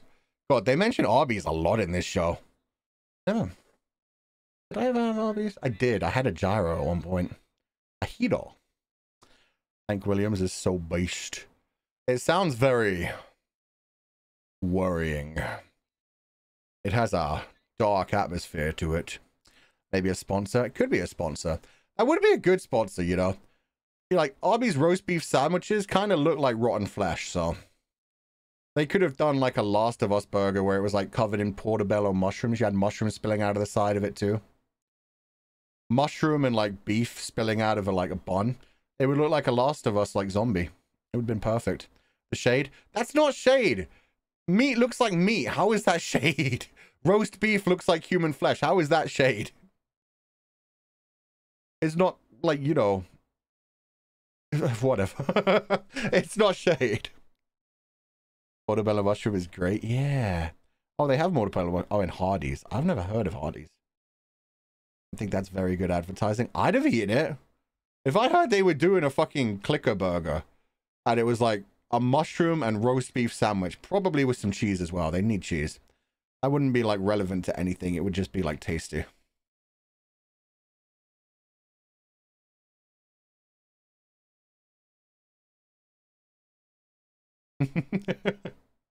And now they're being sponsored by Boyardee. Let's go.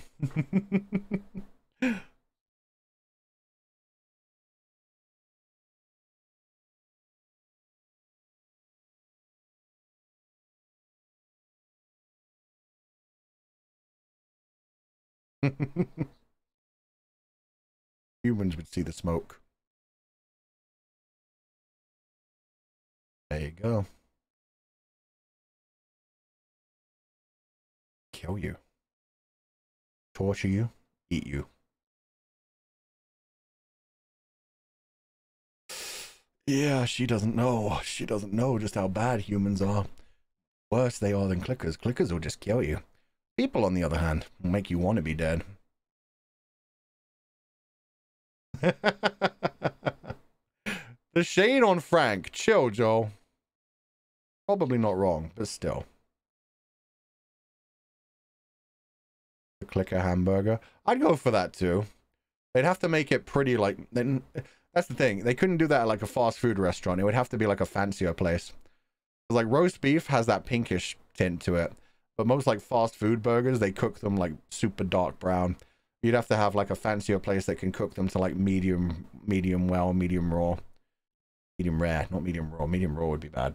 But yeah, medium well, medium rare. So it was still like quite pink even on the outside.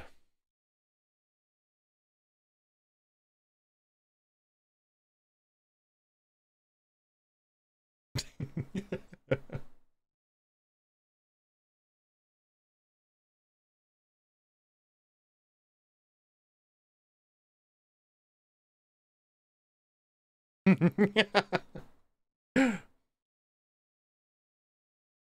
was gonna be a dad joke. Hey! He knew that one. Oh, he smiled. I couldn't guess that one. Let's go, Joel. Now that I've heard it, I'm pretty sure I've heard it before. Dad knows too well, yeah. But years of experience. His little smile, he was so happy. Oof, one good thing about no society, no light pollution.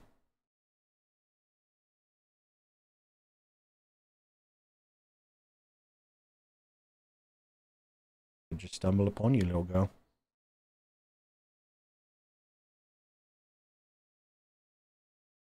Could have already been following you.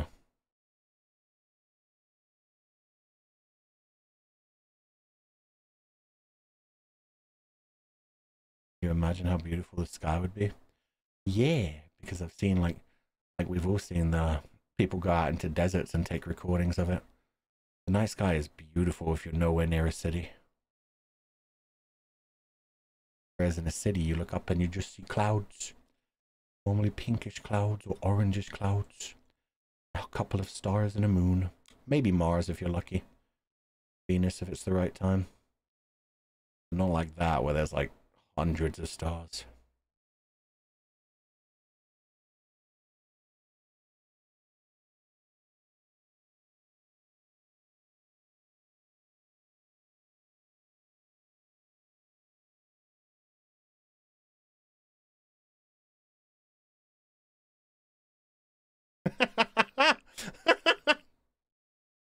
Her worming her way while in the fucking sleeping bag is so cute. That coffee? I knew it. Yeah, it's bitter to anyone who doesn't like it. A lot of coffee. God damn, Joel. My man. Oh, you gotta do that. Accurate representation? Yeah.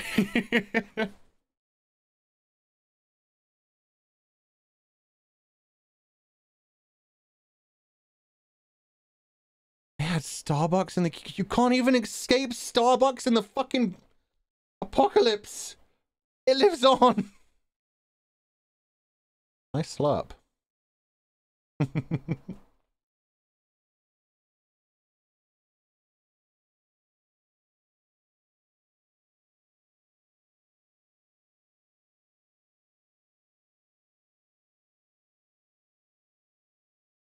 Cody.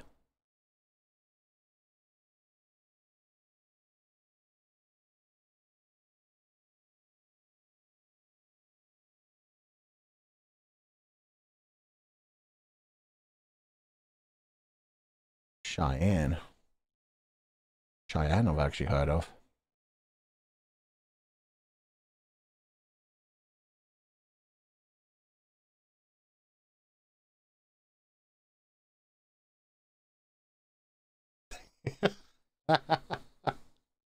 Fucking love Ellie. She makes a point, buddy.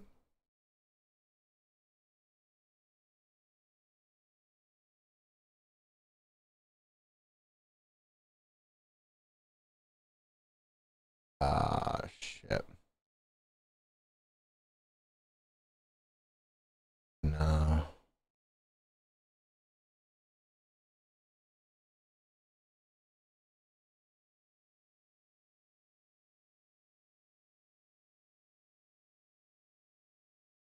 Oh.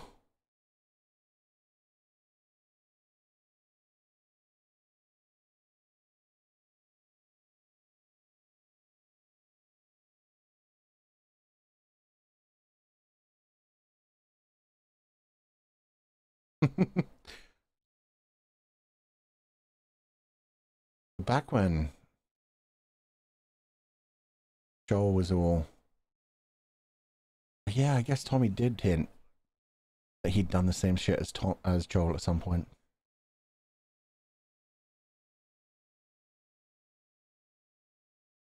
Nice backstory not in the game. Yeah, they kind of hinted at very similar things. Like, we knew Tommy was with them doing the dark shit. We just didn't know he'd been in the army. And the way he describes Tommy is really good as well. It definitely adds to the character. The fact that he wanted to be a hero, and that's why he joined the army. And that didn't work out. And then he did a lot of fucked up shit. But he kind of had like one more chance, he felt like, when he joined the Fireflies.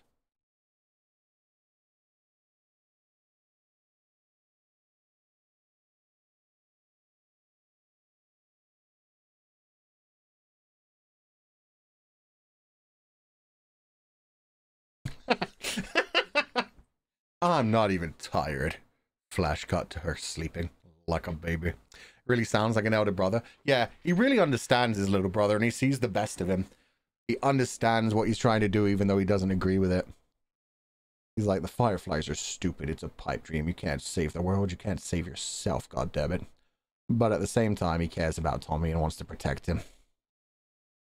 The additional details make the character story more amazing. Yeah, they get more time to flesh it out. They couldn't really get that in the game.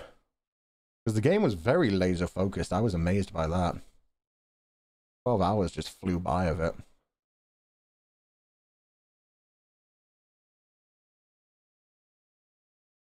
My favorite part in the game. This is the part with the tank, right? I mean, that was foreshadowing earlier with her being like, I want to see a tank. If I remember correctly, this is where they get chased by the city and they drop the idea of mercenaries and start to explain how bad humans are. Because they find an area where they've taken humans and stripped them of everything. I might be wrong. Are they going to go see the draft? No, that's not for a while. That's right near the end.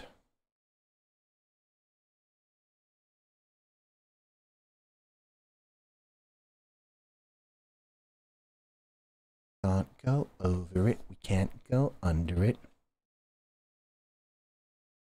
Can you go around it, or do you have to walk?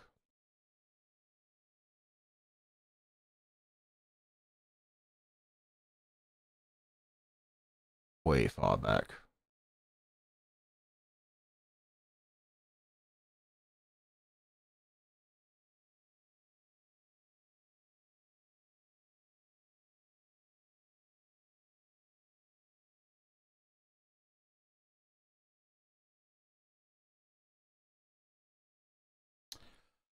That's dangerous too, because that's what anybody who set up this blockade would want you to do. They block off every route so that you can only take one route. That's the one route that they watch. Definitely lay low in an urban area. Yeah, that's where you'd find people. And clickers.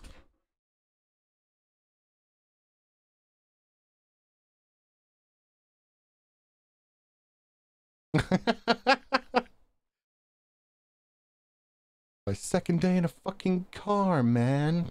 Get that girl a compass.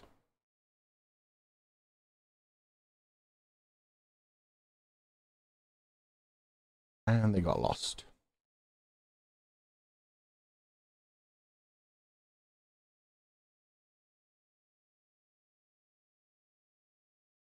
Oh yeah, this is this area. This is where they've taken over. They've overthrown Fedra. God, no, that's a trap. Yeah, he's fine.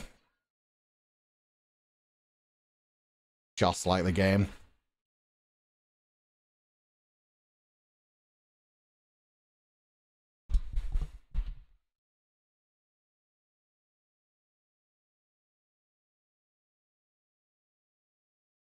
Just in, are we in Kansas City now? Yeah, we're in Kansas City. They're just getting attacked.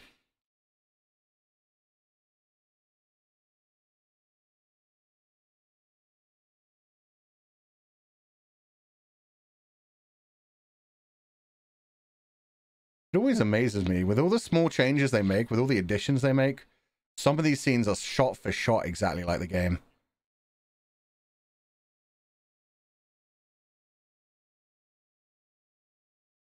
This is the part you struggled with, yeah. You didn't have enough guns here at this point yet, man. And this was the first time you couldn't just sneak up on everything.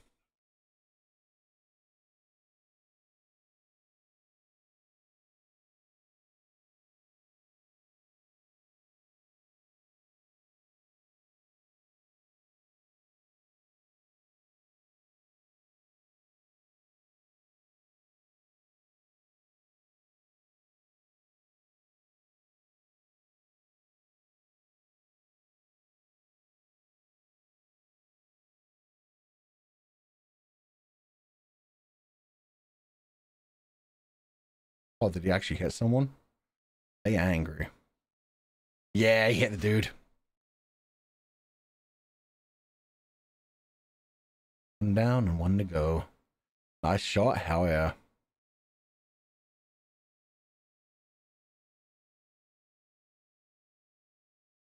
Get your gun, Ellie.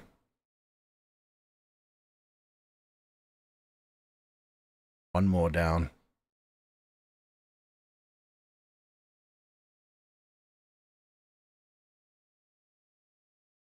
UV1 lame. Yeah, they're not much for chivalry in the post-apocalypse.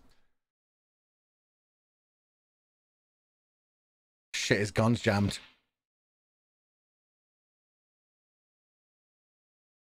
Gun, Ellie. Gun, Ellie.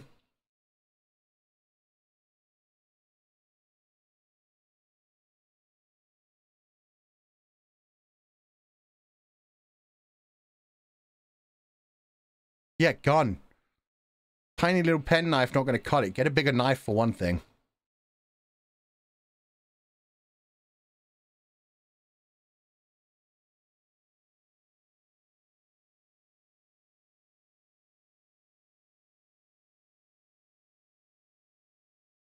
Ellie's first kill.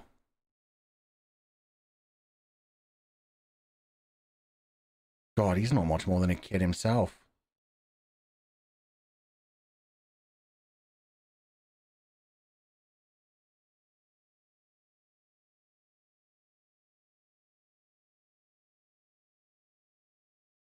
He shot him in the back, right in the spine.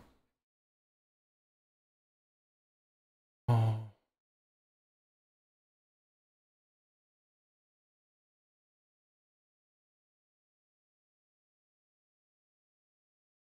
Joe's gonna kill him.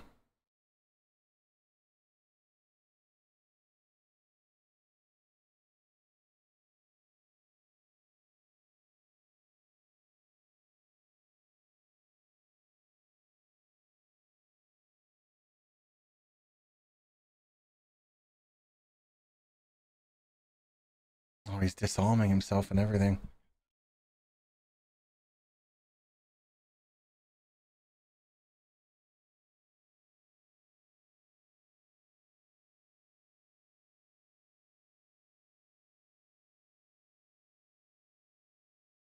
Yeah, don't waste the bullets. You got a knife now. Poor dude. He tried to kill them. I mean, he didn't know there was a little girl there too. But it was man v man.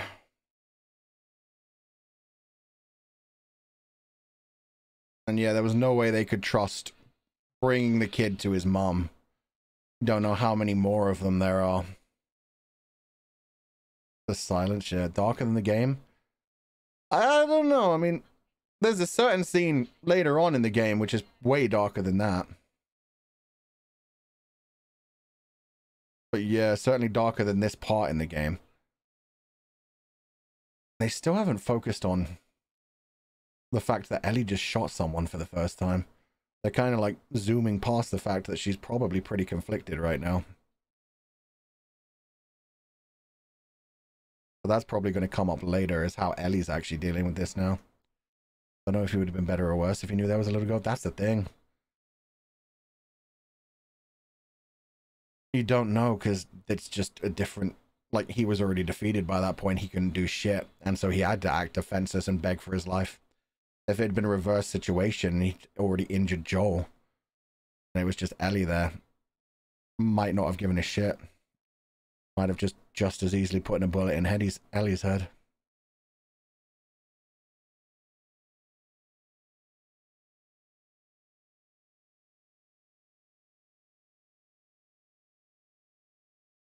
Yeah, these guys are bad. I remember this now. But yeah, they did that scene really well.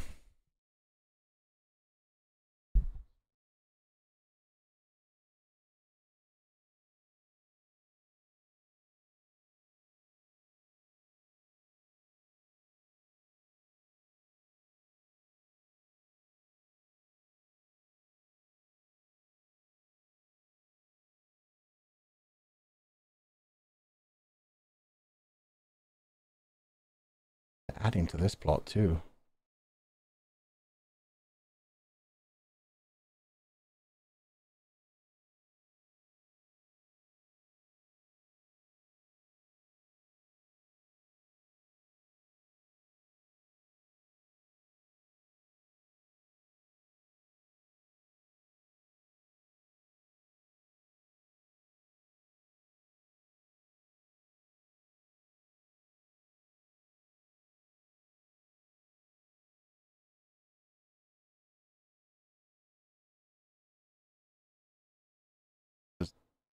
This man ex-Fedra. Or was he part of their group?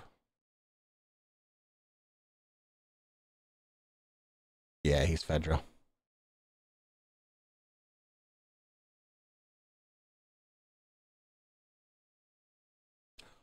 Oh, he just ratted for Fedra.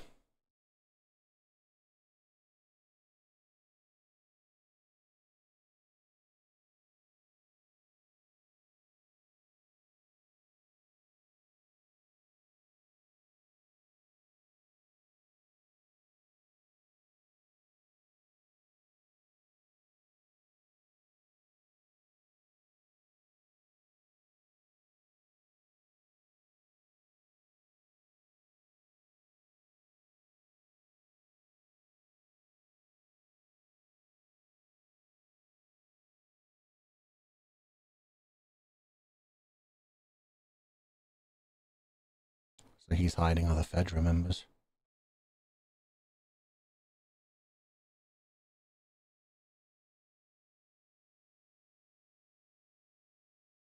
I think you should torture him first. You don't get any info out of a dead man.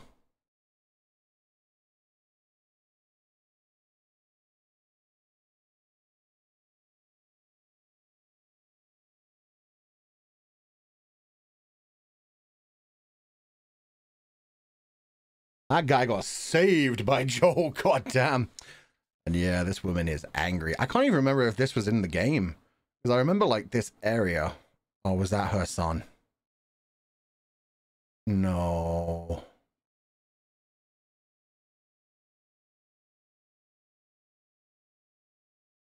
That is Tommy's VA.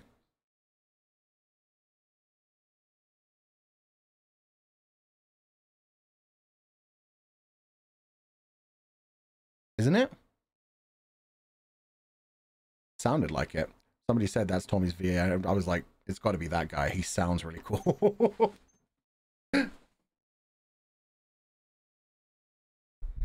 He looks badass. Was Tommy's VA Troy Baker? Was Troy Baker the main guy? Oh god, Troy Baker was someone. Never known what any of the voice actors look like other than the Critical Role crew. I'm not gonna lie. Oh god. He was Joel. Oh, Troy Baker is Joel. Okay. Remember Ashley Johnson was Ellie.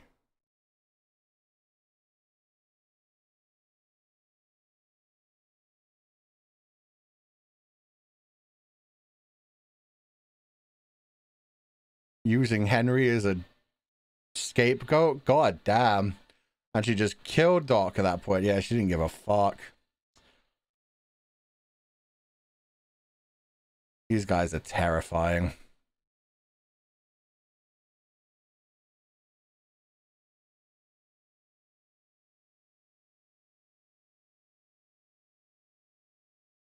Oh, that was a door breaker. I thought it was a bazooka at first. I was like, Jesus.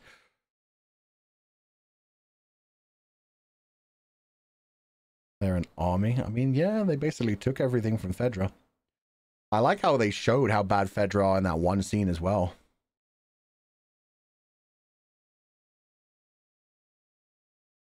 Just explaining like how her brother had been locked in that cell, probably tortured to death, and then just thrown out with the dirt. With the with the junk.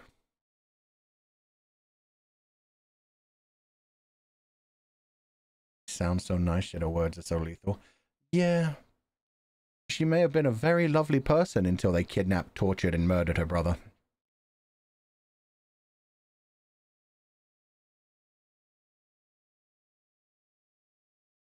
Always scary when you have someone who's in charge, someone who wants to do evil, who talks in a very calm and relaxing way. First, I'm going to start with your fingernails. Then I'm going to move, I don't know, to your eyelids. That kind of shit. It's like, wow, you can say that shit so calmly.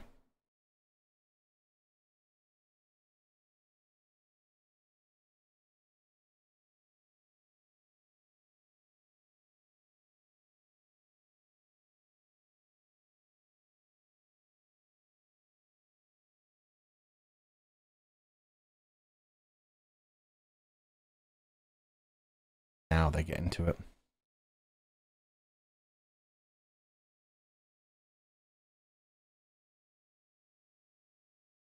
Eyelids, Fuchan, really? You take the eyelids, they can't look away from what you're doing to them.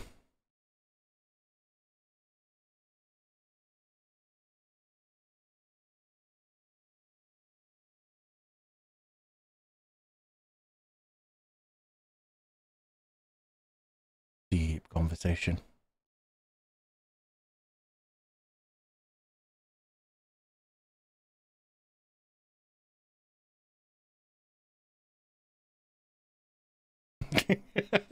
He's doing his best though.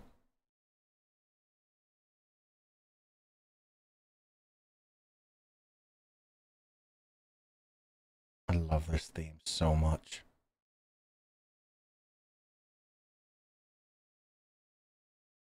And yeah, she's a brilliant actress for how young she is. I mean, she was even back on Game of Thrones, but goddamn. The way she's still trying to be so strong, but just broke there and cried, but had to wipe it away. Oh, yeah, no, it wasn't. We know that. Fuck.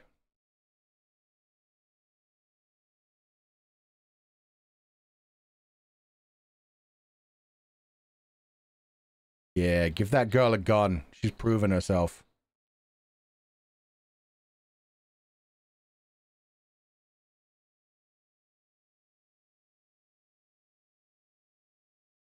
Don't point it at Joel. Trigger discipline.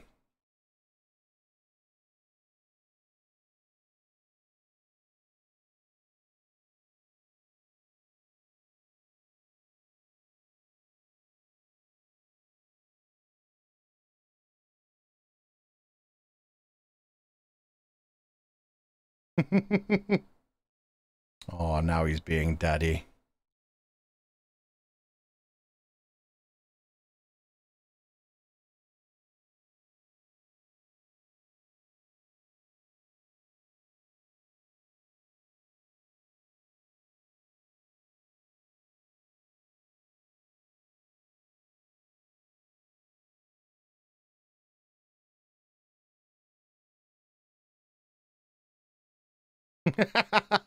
That's what I've been saying, Joel.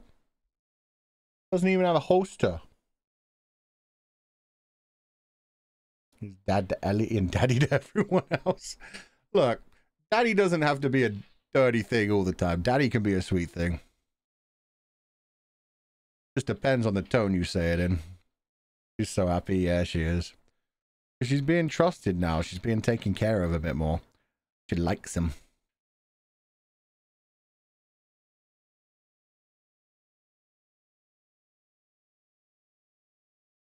He's so father, though. Yeah, he is.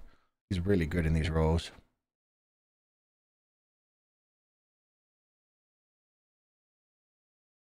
Still makes me laugh that he went from Mando to this. It's just like, wow.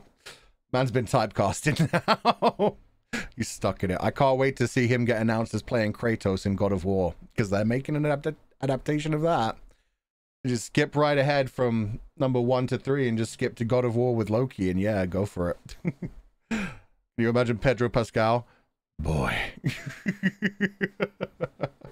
No, that was a joke. That was a joke. I said, like, just skip ahead to when they do announce that. I don't think they actually will. Let's be fair here.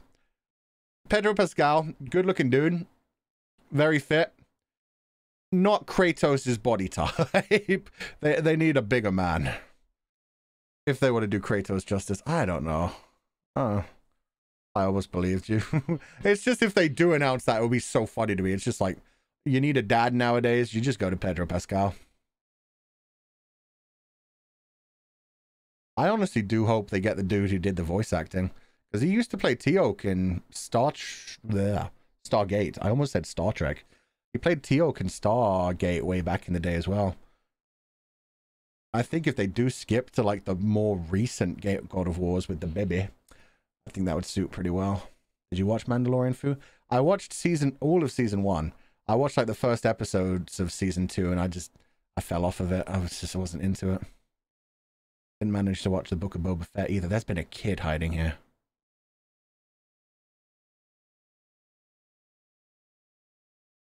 Why are you hunting down kids?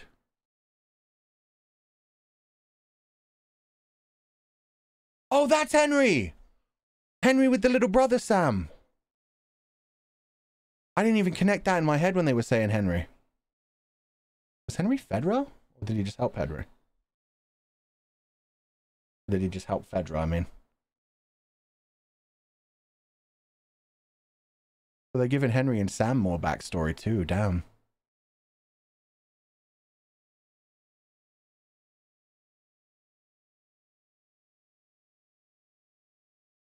Had to get by somehow. Yeah, you do what you have to when you have to protect someone. What the fuck is that? The ground's broken. Oh. Are the infected digging their way in?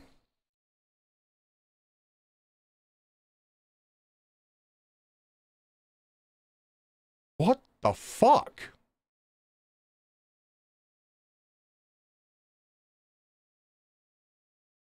I wonder if it's got to be like the massive stuff.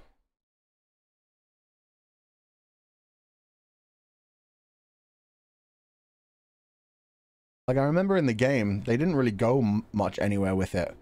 But they had the things where a bunch of infected, like, fused together, and they all had, like, one brain cell. And they, like, crawled around the ground. I wonder if that It's one of those things underground. Oh, somebody said bloater. It could be a bloater. It could be, yeah, just a big boy. Then why would it be coming out of the ground very, very slowly? Unless they're adding, like, backstory to bloaters as well, that maybe they're, like, ones that were underground that were actually buried. And since mushrooms like being underground, maybe they get stronger that way. Rat King. Yeah, exactly. The Rat King worth of zombies. Rat Kings are in a different city. Oh, I know, but I mean, I don't understand what this is right now. I guess they haven't had a bloater in this yet, have they?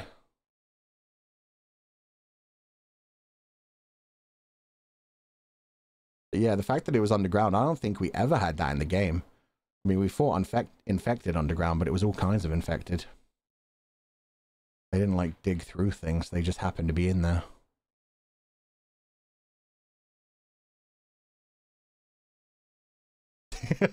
Fair. I'd make it about 6 floors, then I'd be like, you know what? That's enough for now. Most we've done was gone through sewers. We went through more than sewers. We went through, like, water purification centers, which I guess are just big sewers, but I mean, like, a bit more than just, like, the basic sewers. It's basically just, yeah. Lagging for some of you? I'm not dropping frames, so yeah, that's, depends on where you are. Depends on whose internet it is.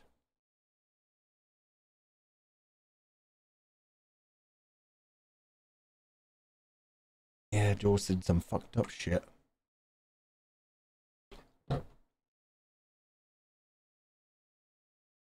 Poor Tommy.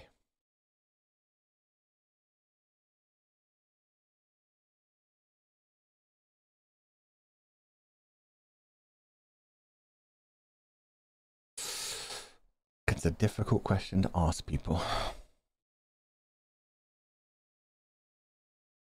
Because the truth is, yes, he probably did. But at the time, you don't think about it. You think about survival. That's a heavy question. Yeah, that's a question you never ask a fucking soldier, for one thing.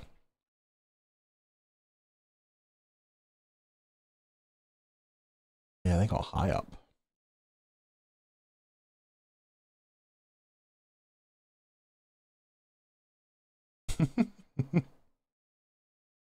Let the man rest. 56. God damn. Gave it an actual number. That's crazy.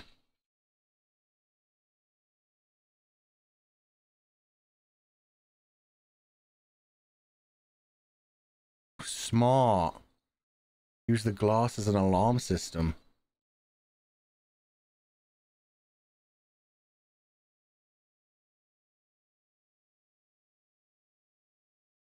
Making an alarm system, you dumb brat. Yeah, you'll hear the glass breaking. There you go. Looking good for 56. Yeah, now I want to look up how old Pedro Pascal actually is.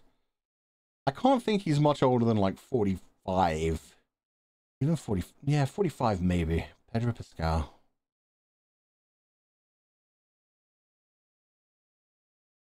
God damn it, just give me the age. 48. Yeah, okay, that makes sense. I was gonna say, I don't think he's like mid-50s. Oh shit, you guys got to it fast.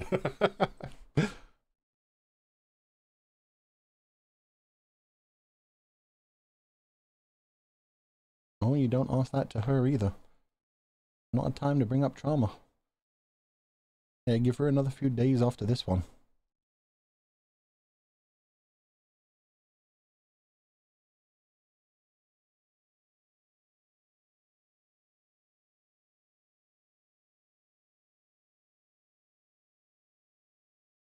Some of us knew.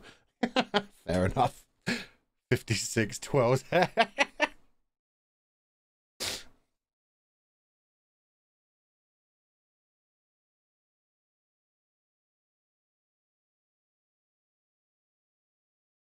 No. Just become a bit more numb to it.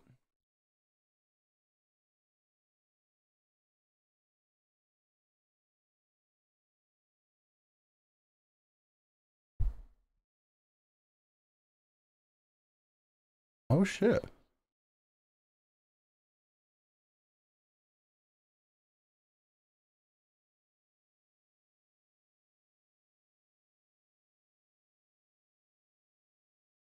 Should have invested in a silencer.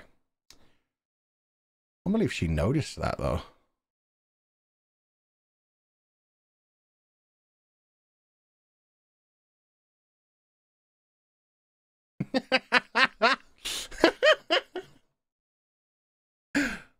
She's getting really good at the delivery of these. Oh, he's so happy as well. That one got him.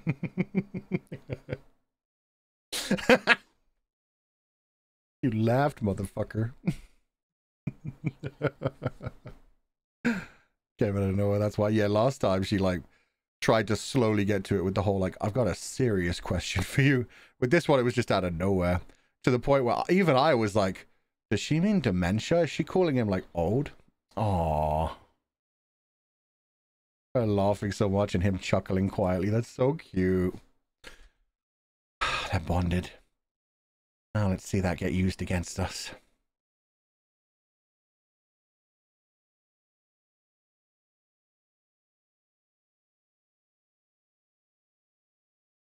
Oh, fuck.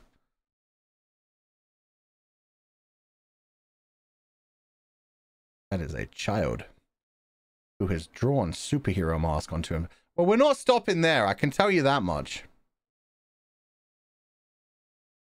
We're definitely going for one more. Put some music on just for like a minute or two. Henry and Sam. Yeah, it's Henry and Sam. And Sam with the little superhero mask painted onto his face. That shit's so cute. If he didn't have a gun pointed at Joel. I mean, we know who he is, so it's a little less terrifying, but damn. God, they did set that up so well with the fact that they're hunting this guy down and you don't know who he is. You don't know what he's done. You don't know how bad it is. Dark music, I guess. There we go. Yeah, we're definitely watching one more. Gonna go now, have fun, everyone. Later, Okadi, thank you for joining us. Hopefully one more will get us to a good stopping point. In fact, from where this is set up, yeah, the next episode will probably be the Henry and Sam episode. And that should, yeah, get us, yeah, roughly halfway through the series. That's perfect. Showing he's a wanted man. Exactly. Okay, so let's, I'm gonna mute that so I don't get a copyright strike. Let's get past the previously. Are we gonna have adverts? Nope, just skip recap. Perfect. So for me on HBO, on Max, I hate that. You can't even search for Max. What the heck? It's got a -10555. And this is episode 5. I need to change that too. God, I'm so bad at watch-alongs. There we go. Have to go to work. Gonna have to catch the rest later. Later, Irchan. Have a good time. Everybody flag him. How dare. See you in VOD for the next one. Later, Clara. Later, Tal. Bye-bye to everybody who's leaving. Thank you for joining us today. Gonna watch one more. Hopefully that'll get us to a good stopping point. You're doing great. You're too nice. Trying to balance everything. Having a lot of fun with this. It's nice to see everyone else's reaction at the same time. Episode 3 was particularly powerful, but like just like seeing everybody freak out with all the different moments that change, all the different like upgrades to the story. It's been great. Super fun. I'm glad you guys are enjoying it. I wasn't sure if people would enjoy this or just be like, yeah, why would I watch along? It's easier to watch just alone. But yeah, you guys ready for episode 5? We could do more of these then. Anytime I'm just bored and feel like watching a movie. Like I do that a lot. Like it happened with Gumi the other day where we were just like, we should watch Brave sometime, and then we watch Brave. And we should like, with me it happens a lot where I'm just like, I haven't seen like Requiem for a Dream for a while. I haven't seen Sunshine in a while. Watched like Arrival recently. I watch Lord of the Rings like once a year. Watching this while working, that works too. Okay, hope you guys all have episode 5 loaded up. We're gonna jump into it. I'm gonna do the countdown as always with a 3, 2, 1, go. And we're gonna start in 3, 2, 1, go. Straight into the HBO logo.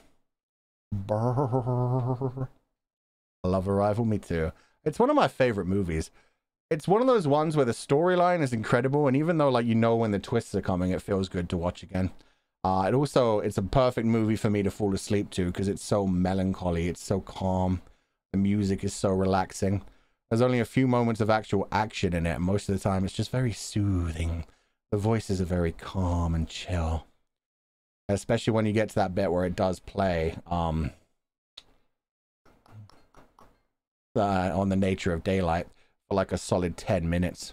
Has good replay value. I honestly think, yeah, you watch it once and it's like, that was incredible. You watch it the second time, you notice so many more things. Same as like Memento. Memento is a really good movie for that as well. Watched it in theaters and it was an amazing experience. Same. Denis Villeneuve is something else. Yeah. I don't know if I pronounced his name right. But Denis Villeneuve has done like so many of my favorite movies. He has a really good way with things.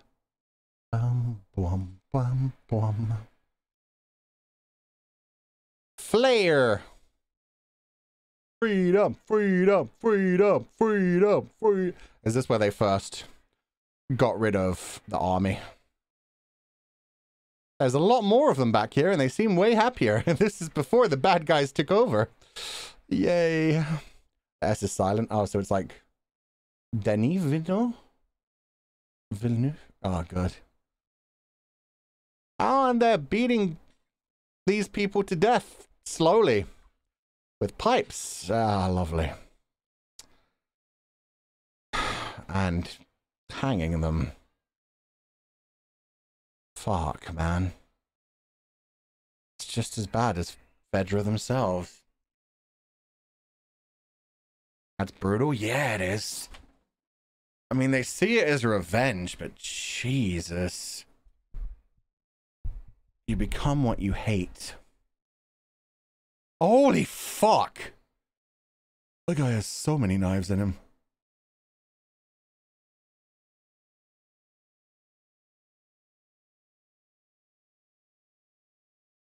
They know sign language. I don't think they did that in the game. Or at least they could speak in the game. Just not sure if they actually used the actual sign language. Don't blame Henry for that. I mean, we don't know what Henry did. He may have been a member of Fedra. He may have helped with some of the other fucked up shit that was going on. Yeah, either way, that shit was horrible. They just see this shit as revenge, even though they're torturing people to death too. Oh, I don't blame Henry for running away. Hell no, especially since he's just trying to protect Sam.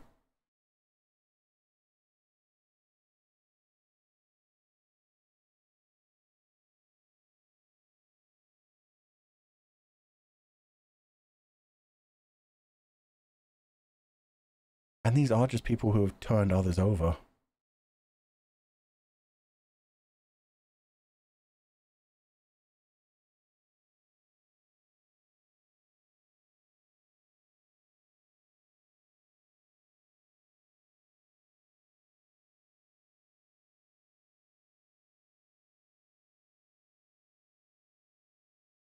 Snitches, yeah.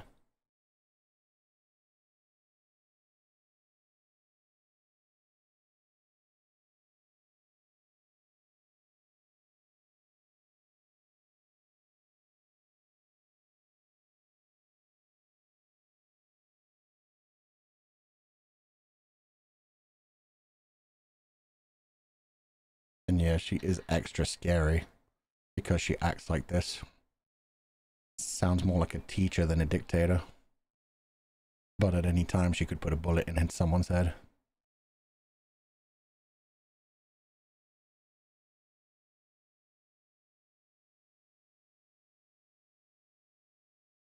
Oh, there you go.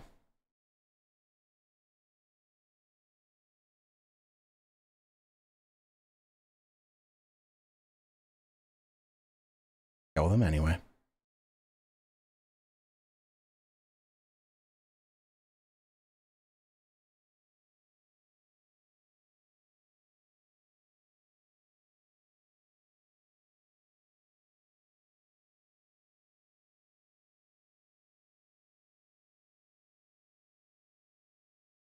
Yeah. Looks great, buddy.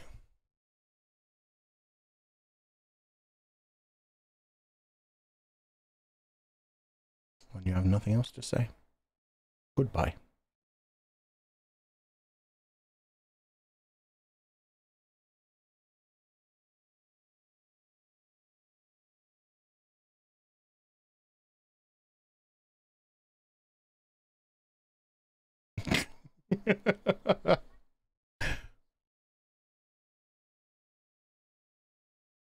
He has a bigger role than I expected him to have.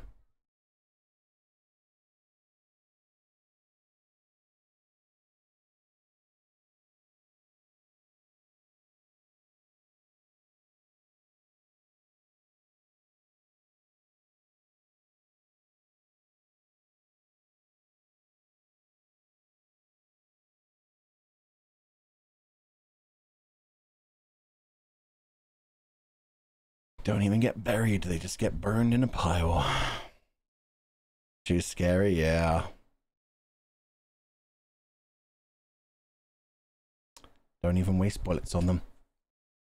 And nonchalance is what makes her more terrifying. Yeah, she's doing all this without a care in the world.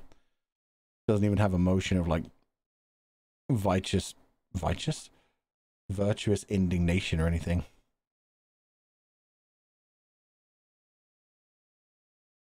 How do they know sign language though? They get to stay silent the whole time. Don't understand why the soldiers answer to people like her. Simple reason. She was probably the one that told them to rise up. She was probably the leader that had had enough after her brother had been killed. Just because she sounds like that doesn't mean she's not the strongest among them. They all have like other things going on. She's all about the revenge. She's all about weeding out the rats.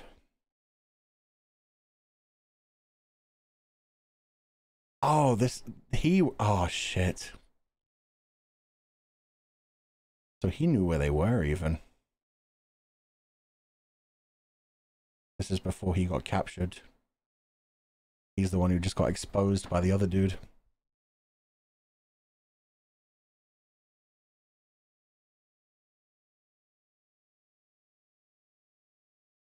Oh, Henry was the one who sold out her brother. Yeah, no wonder she's so obsessed specifically with Henry as well.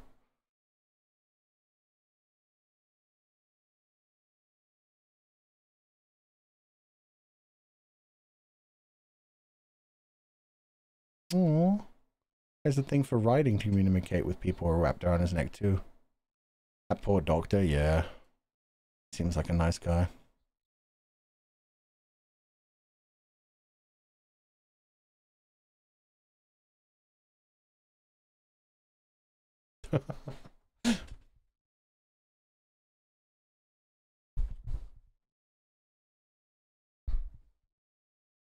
Oh yeah, this is definitely a flashback.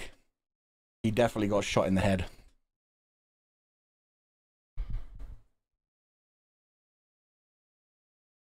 This is going to lead up to where these two pointed their guns at Joel and Ellie.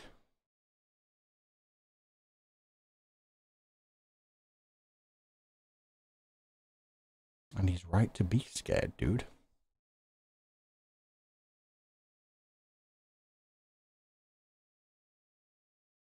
Oh, he drew a superhero. Super Sam.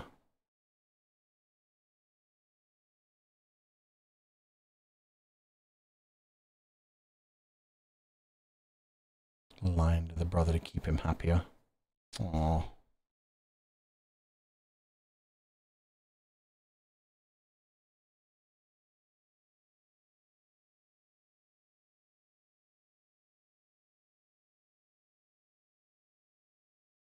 I love how quiet and calming the music is as well. Just to let you hear all the sounds of their arms, hands moving and shit.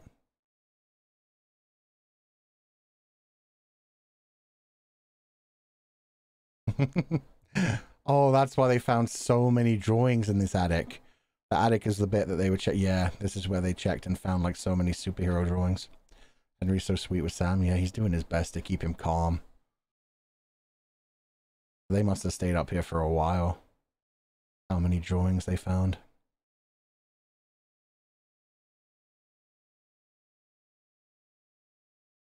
Super Sam taking out the soldiers. Oh. Yeah, 10 days up here, goddamn.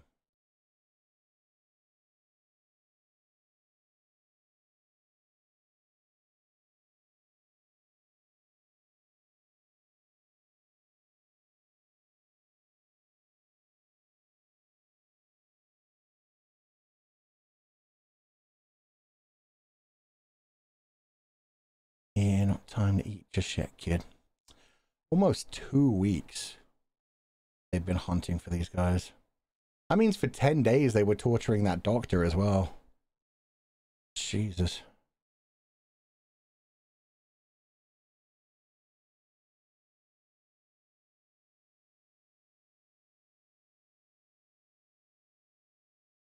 Oh, no, okay. They only managed to get him 9 days in. I thought they would have rounded him up immediately.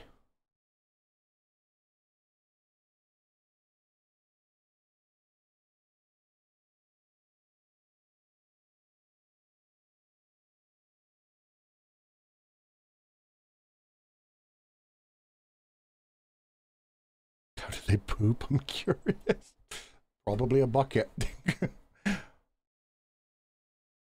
The thing I found funny during the Father Moro stream as well, when people asked that about Michelle locked in his bedroom for 7 days, and I was like, it's 1099. They don't have indoor plumbing. Chamber pots were the way to go back then. The whole world stinks by that point. Yeah. When you're just trying to survive, you'll do anything.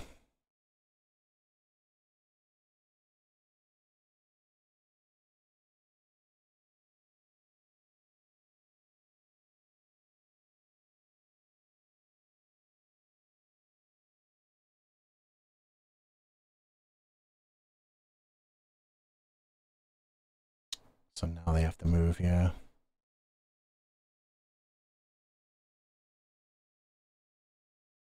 Sam is deaf here. Yeah, they've added that to this.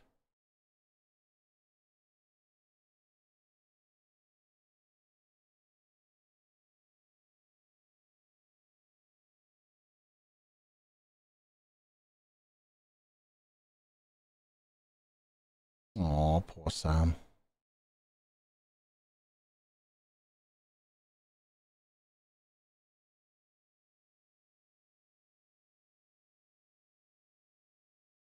Got killed just for protecting them.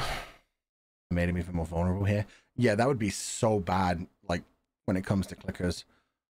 It actually helps as well. No, I guess it wouldn't help out against humans either. You wouldn't know the sounds you were making. If you stepped on glass, you wouldn't hear it, but they would.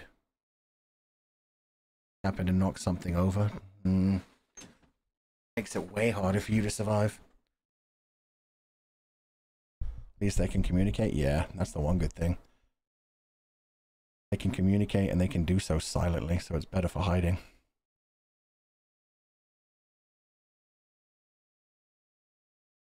Oh, this is where he gave him the super... Oh.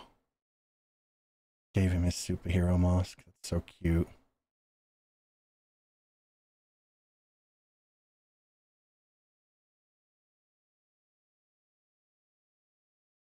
That probably makes Henry more hypervigilant to compensate. Yeah, it means that he's had to go through a lot to protect him up to this point.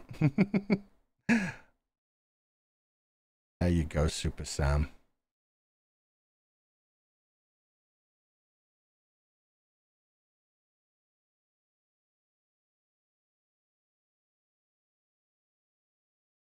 Everything is toxic, so why not use paint? I mean, I'm sure it isn't lead-based paint either, so it can't be too bad. Although it would eventually start to drip into his eyes.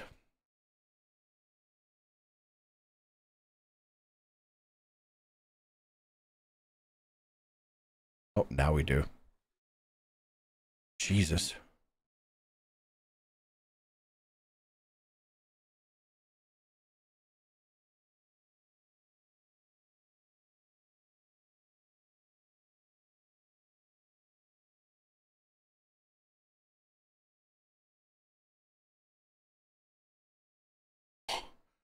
So he had this all planned out. He had figured out their routes. Joe showing up actually fucked him up so much.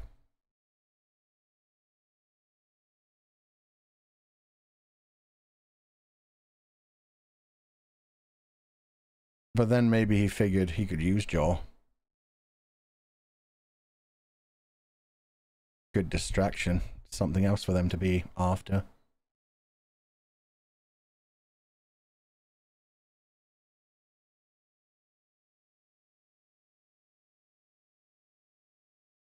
Or maybe, yeah.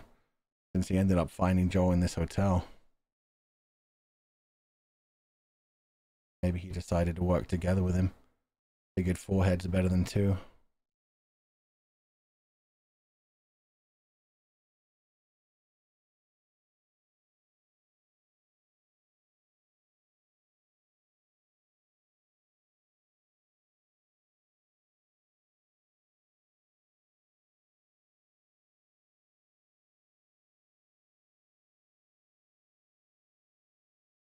God, that must be so terrifying for him. Having to arm his little brother.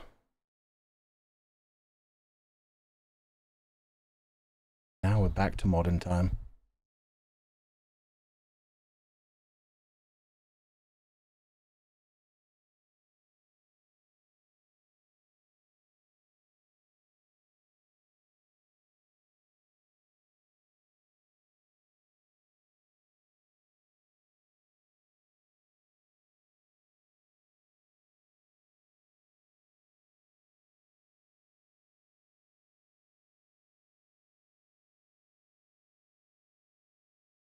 Yeah, they could have killed you in your sleep.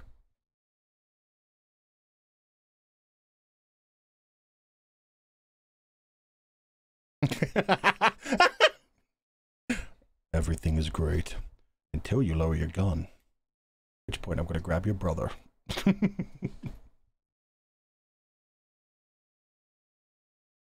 That would be hard for them as well. They don't know sign language. They don't know what they're saying.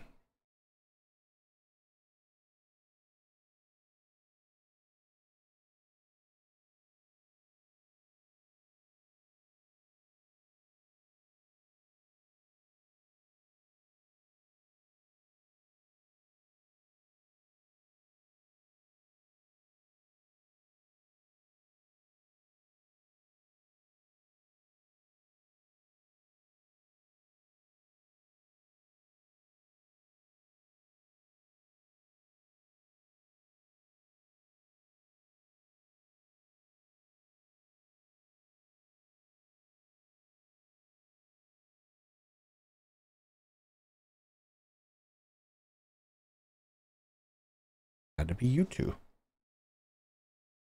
Mm-hmm.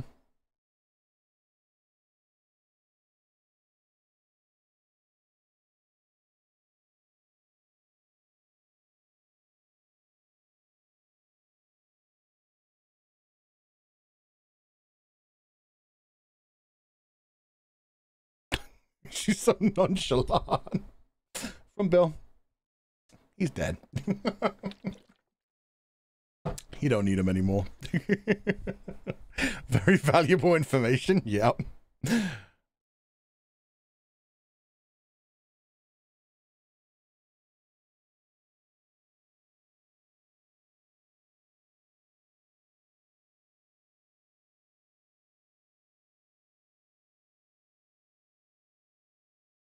Hey, they made him a bit younger. No, he pretended to be older. I forgot that. He pretended he was, what, 11?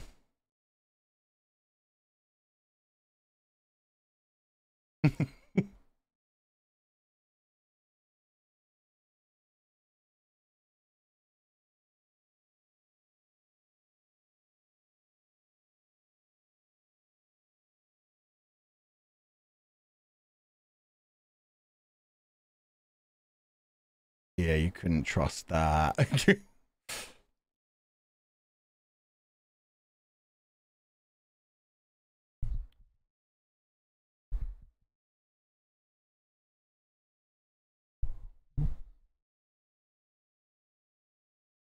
Eventually, they bite back. They become wild. Mm-hmm.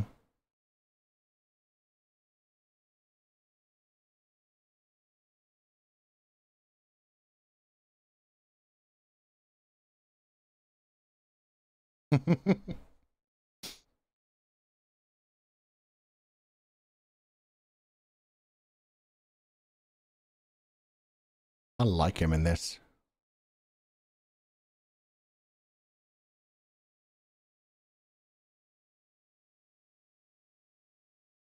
Henry is so much shorter than Joel here. Yeah, he's a very different style than Joel in this one.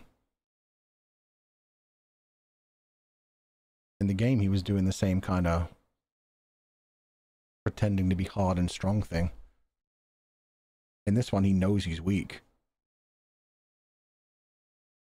But yeah, he has information. He needs Joel and Joel needs him. Aww. That's so cute. Oh, fuck me. It's such a real, like, high energy laugh. They're friends. Yeah, they're bonding over terrible dad jokes.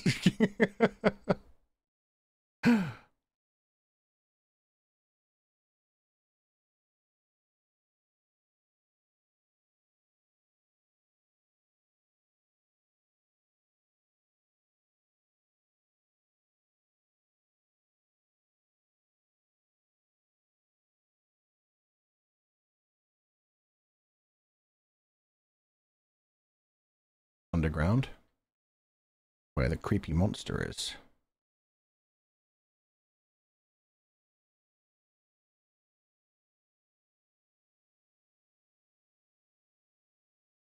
Best way to bond. Honestly, yeah. If you don't like dad jokes, there's something wrong with you.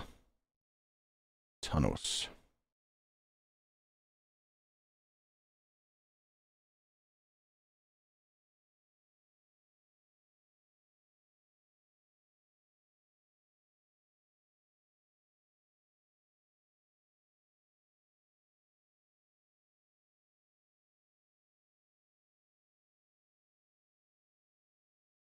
I remember the river.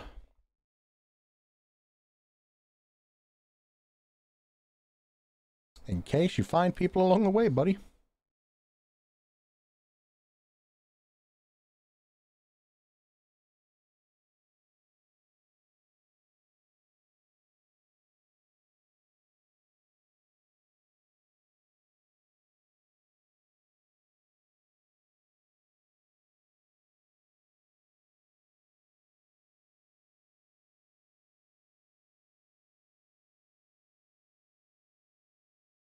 Oh, you're so wrong.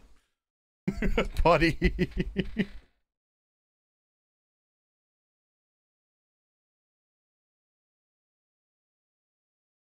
Pedrick, I lied to you. That explains what's going on with that cracked hole, yeah. They've either all bonded or they've evolved, or yeah, a bloater is coming up.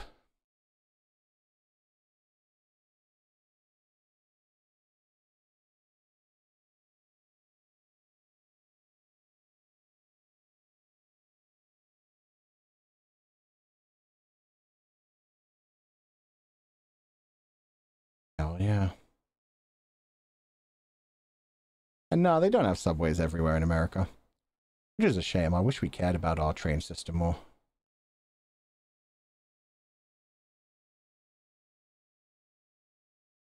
Right? Yeah, I knew he was going to finish with that. It's like, you don't have any other choice, so, right?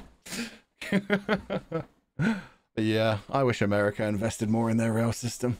Our rail system sucks now. We had one of the best ones when it was first founded, and they kind of gave it all up for air travel.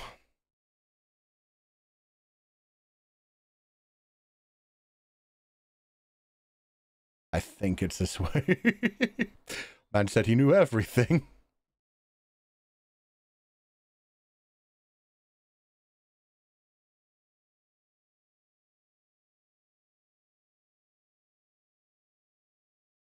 But yeah, I love Henry's style in this one.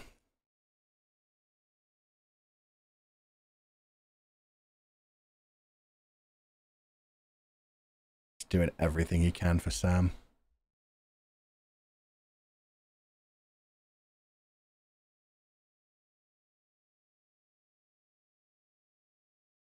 Oh, it begins. Some of the creepiest parts of the game.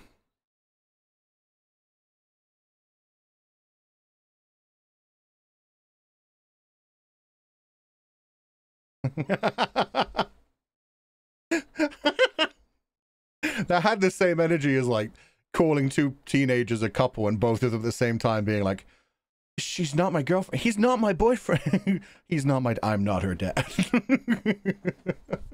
The instant denial, even though, yeah, she's bad.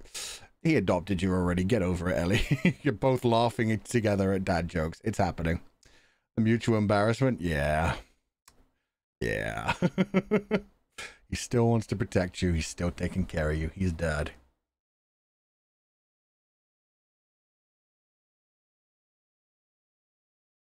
Ooh, pretty drawings.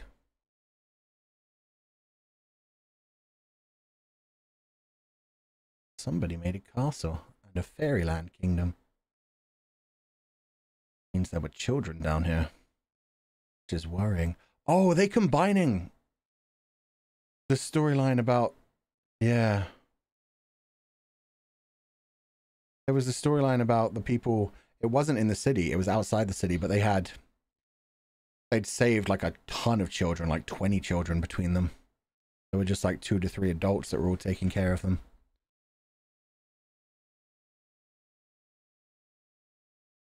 And they became the lurkers. Yeah, this is that. Jesus. Oh, so when they shoved all the infected... They had this lovely slice of paradise, and then Fedra shoved all the infected underground. Fuck.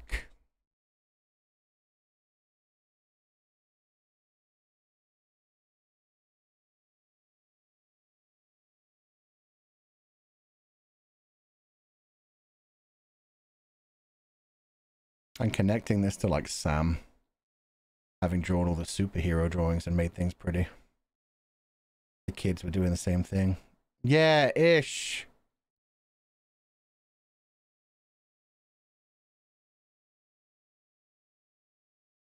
Oh, it's even Savage, yeah. The exact same comic from the show, the game.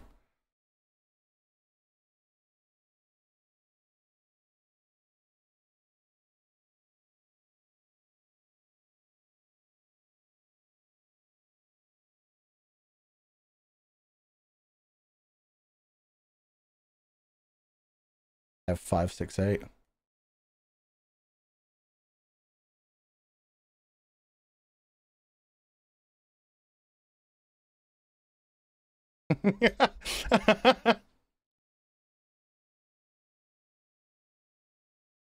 Oh, that's so cute.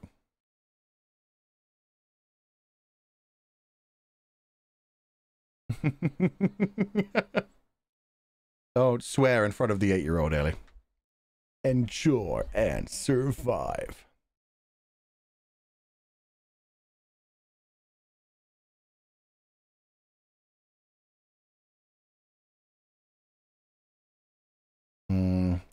Joel's so much of a hard ass.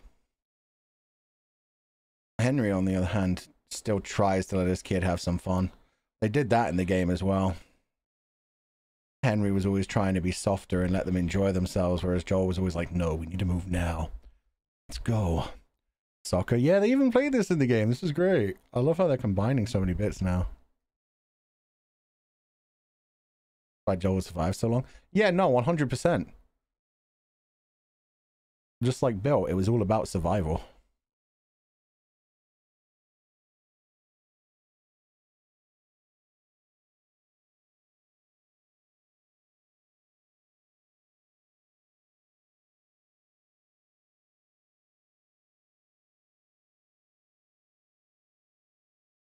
Sokafu? I just read it from chat. Oh, he did kill someone. Were they someone bad? Oh, nope.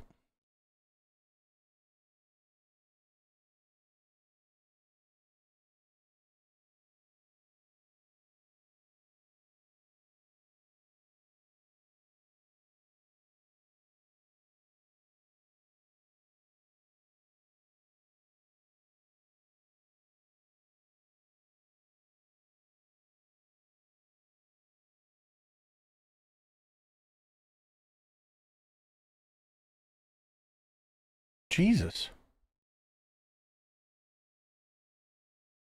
That's why he had to...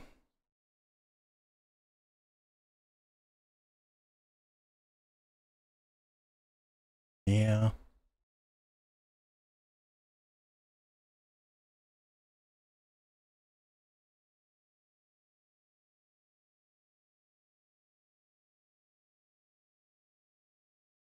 So Kathleen's brother was probably leading the resistance.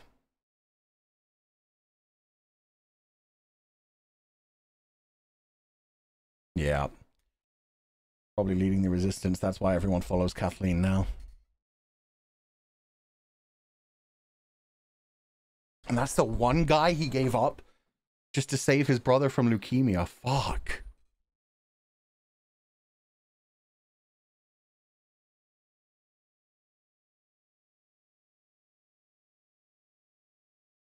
Yeah, you do. We can tell.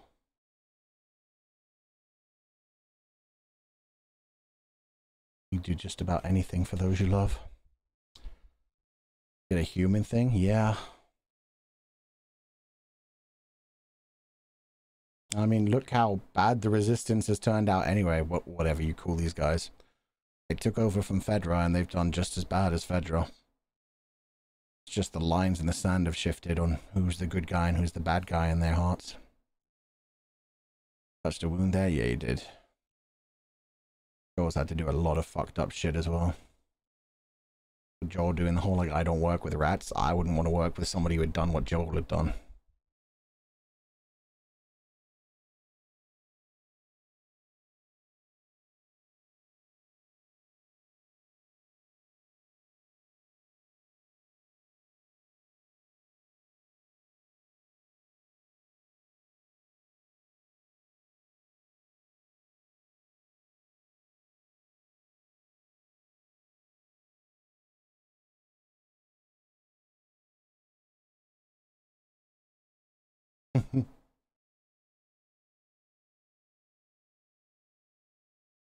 Your mom. No, not like that.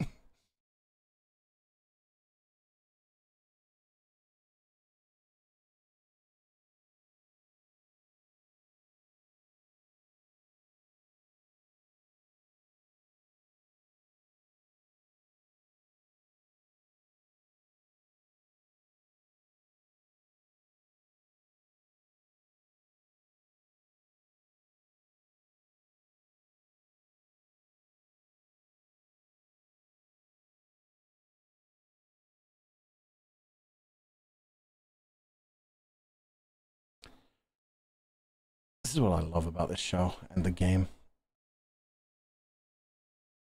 There you go, humanizing her now.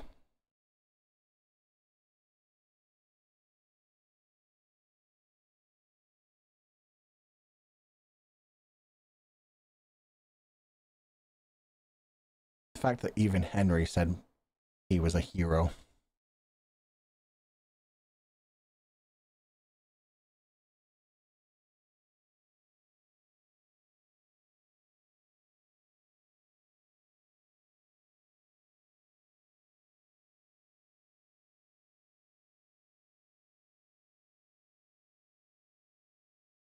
Maybe he was a better person.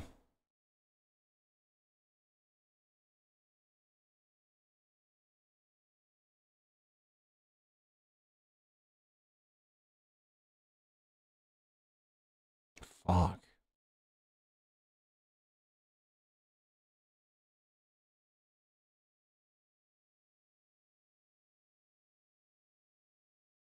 That just made her angrier. He was such a nice guy.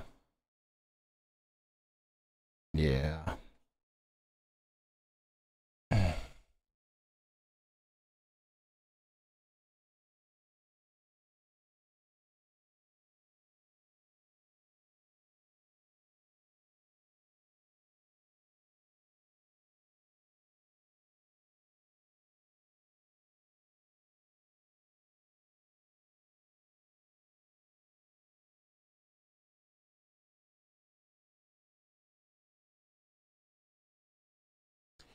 Yeah, if the brother was still in charge, they probably would have never overthrown Fedra. Fedra made him into a martyr, and because of that, she's become a twisted villain who's able to do anything she has to. Adding fuel to the fire, yeah. Michael probably didn't want to hurt Fedra, didn't want to do fucked up shit. Whereas as soon as they killed Michael, she swooped in and said, you know what, fine, fuck it. would have done anything to kill them all back. Resistance got violent over to Kathleen, yeah.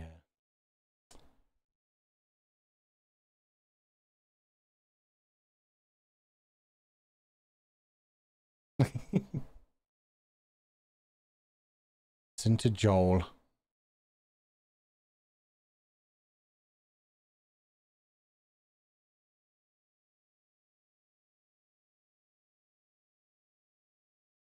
Yeah, Henry too confident. That truck looks strategically placed.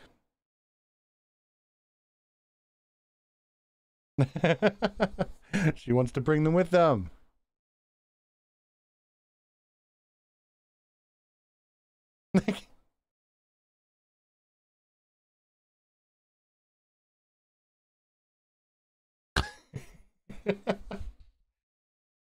Now he gets to say, I told you so if you survive this shit.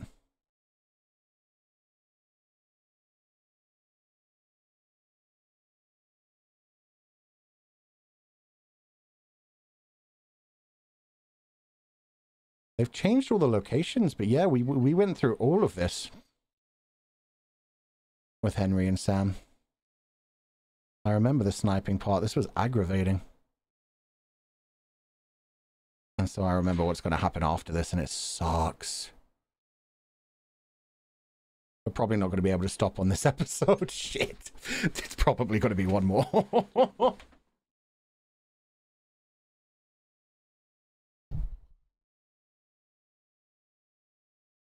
Yeah, shit aim. You might have been firing warning shots, Joel.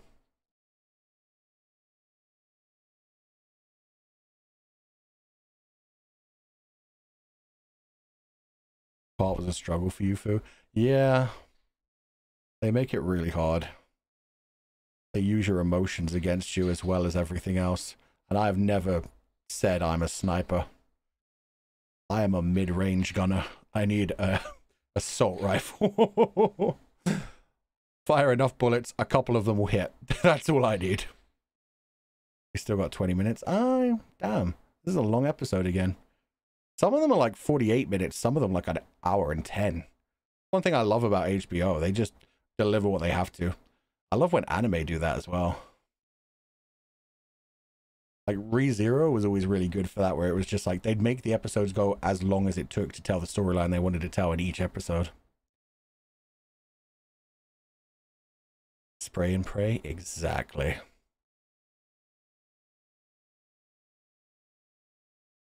Oh, he hasn't noticed Joel's under him yet.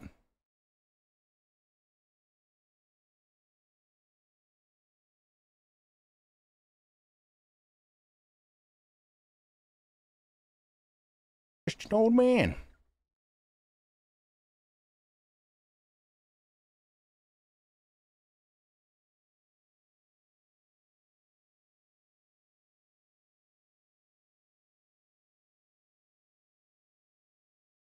You can live, buddy.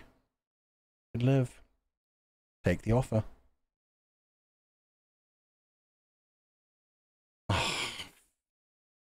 Joel's getting softer. Old Joel, like episode 1 Joel, would not have done that. Episode 1 Joel would have popped the head before he even like said anything to him. He's even older than Joel. Yeah, dude looked like he was like 70, 80.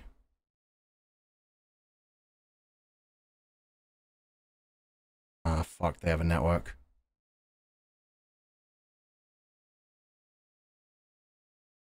And they were just trying to hold them. Fuck.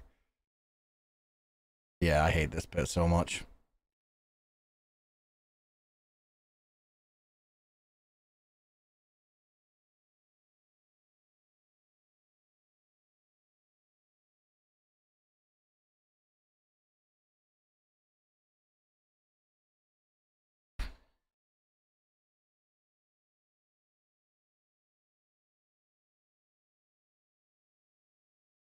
What happened to you talking about other people's aim, Joel?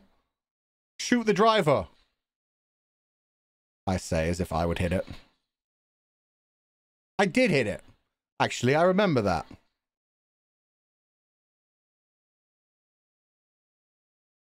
Oh, shoot the tires? Oh, hell no. Unless it's bulletproof glass, you take out the driver.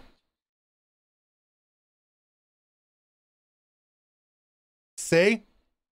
Take out the driver, there's a crash. You take out one wheel, they get slightly less steady. You have to take out multiple wheels. And one bullet normally doesn't do it. Jammed again. Seriously, people need to take better care of their guns in this. Oh, that was lucky.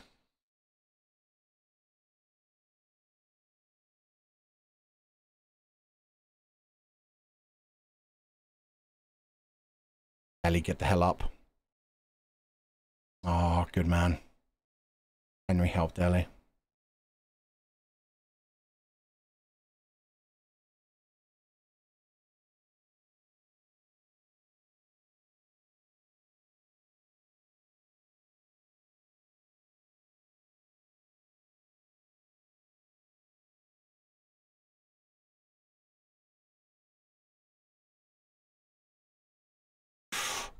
God, they're so close.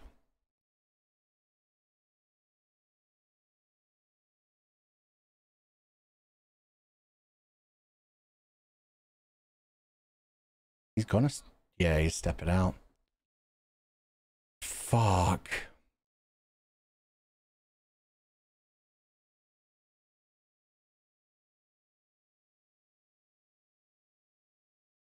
They're kids.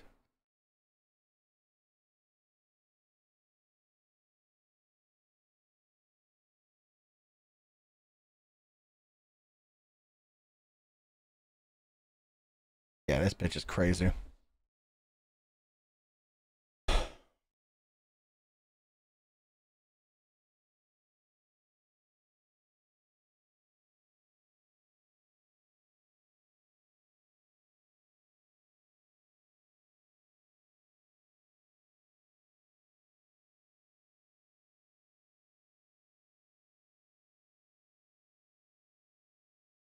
God, they made this so sad.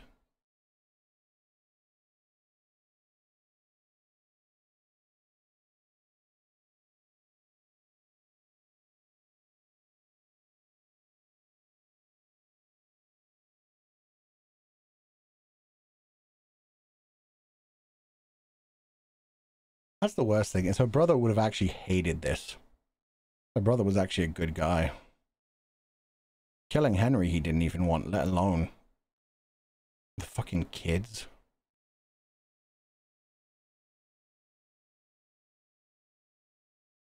And that crazy logic. Did you ever think your brother was supposed to die? What the fuck? Oh, here it comes.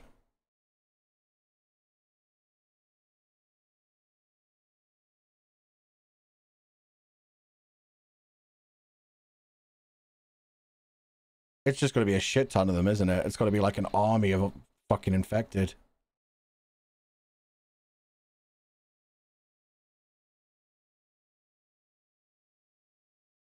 Oh, the screeching. They learned to dig, bitch.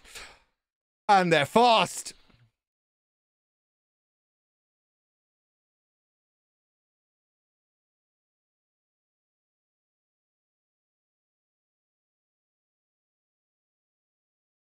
That's terrifying.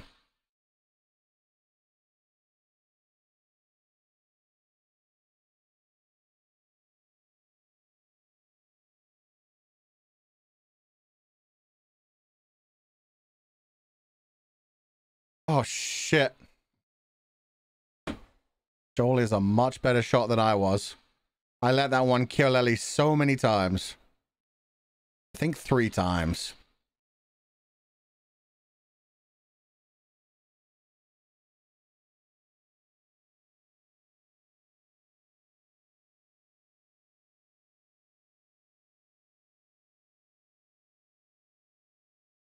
Yeah, fuck these guys. I would have been back in my car and out of there.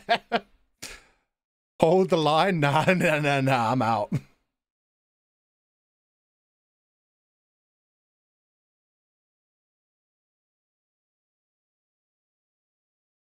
Oh, here it comes. There is a bloater. Oh, that looks so terrifying. In full rendered 3D. Oh, God. He lifted that guy with one hand.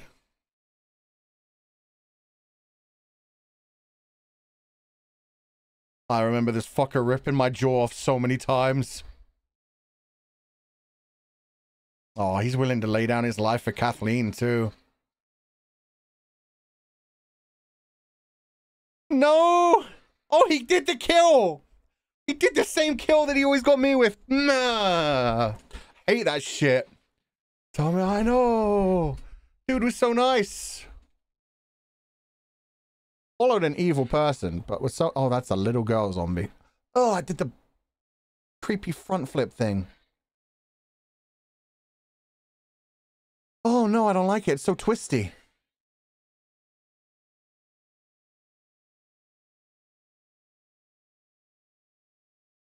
Child clicker? I'm glad they didn't have those in the game. Clickers were always full size. They had some child zombies, but they were fucked. No, wait, did they have child zombies? No, they didn't. That was one thing I noticed. They were like, maybe they're not strong enough to fully transform.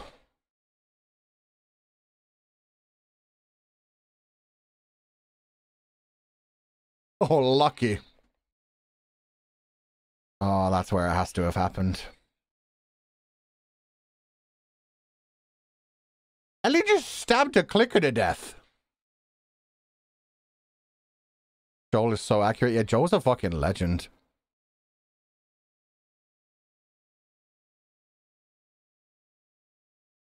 Oh, come on, Kathleen. Can you see what's going on? Oh, little child clicker. God, they leap. Go. Just go. Just leave. Not your problem.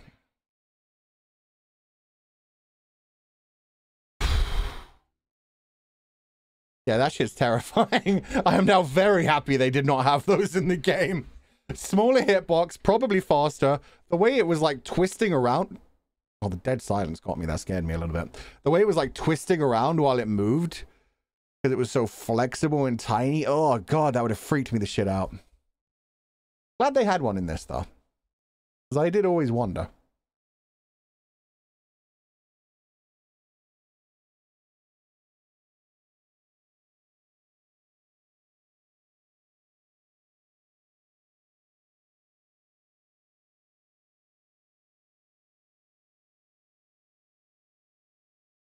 That's true. Adulthood brings so many responsibilities.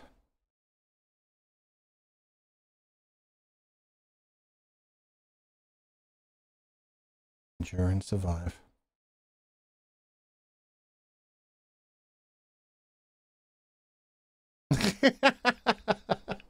Fuck you. It's a fine line.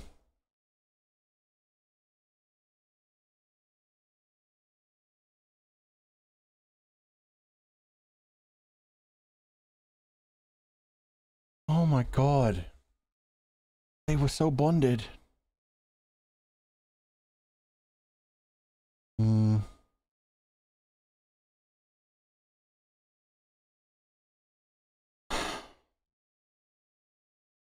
Being dad again? Yeah, he's growing. He's trusting people. And where's it going to get him?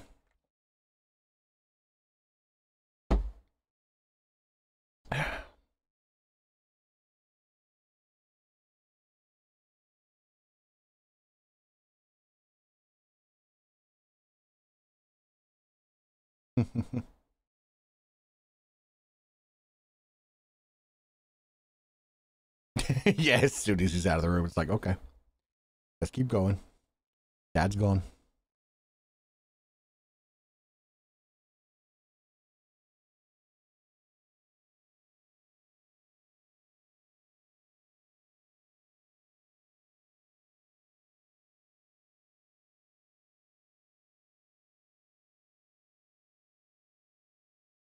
And this is where we get into the deep bedtime thoughts.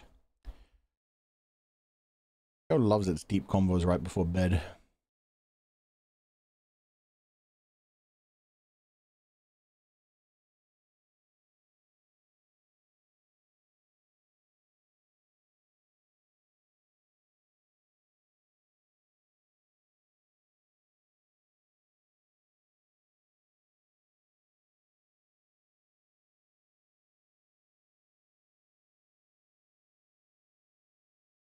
I don't know how that paint is still on, how far they've traveled. Oh.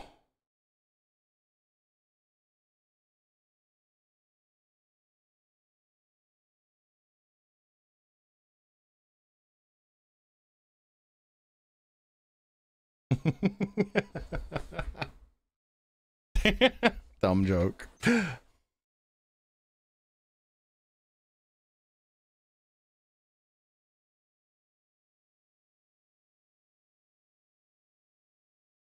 Oh. Yeah, she's lost a lot of people. Always her thing. She's good at acting like a big sister. Trying to make dumb jokes, trying to make light of situations.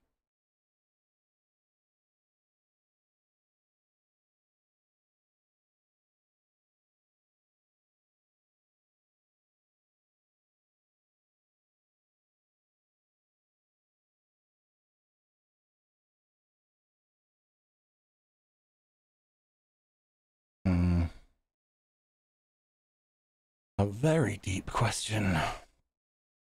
Oh, he showed her.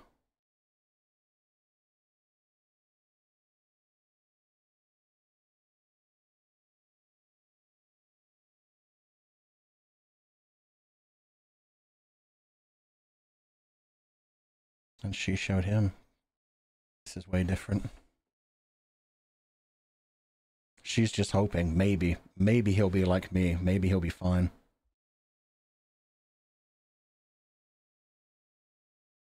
Or that too. Thinks maybe she'll be able to cure people.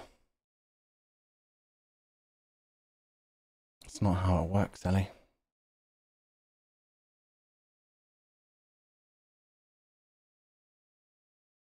And you could have just double infected yourself. She's a kid. Yeah, she's just hoping. I don't think she really believes that. She's just hoping.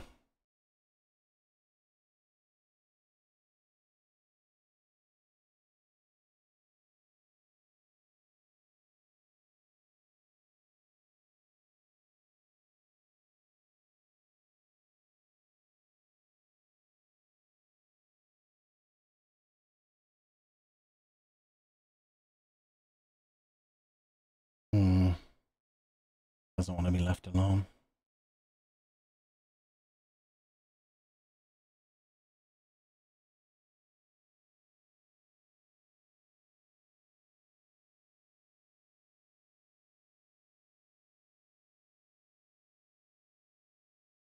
She tried, yeah, she tried her best.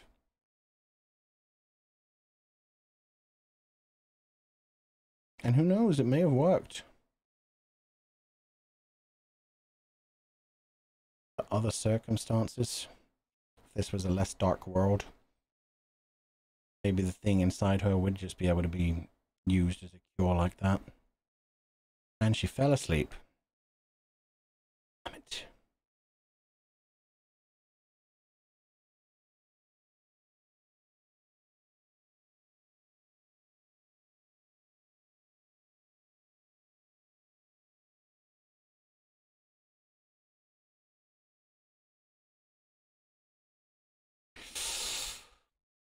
Fuck.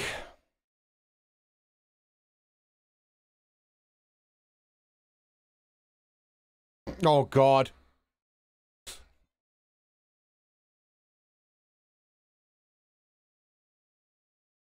Fuck.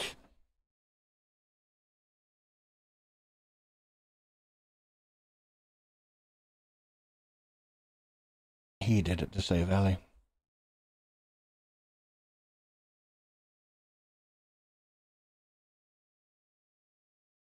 He did that so much faster.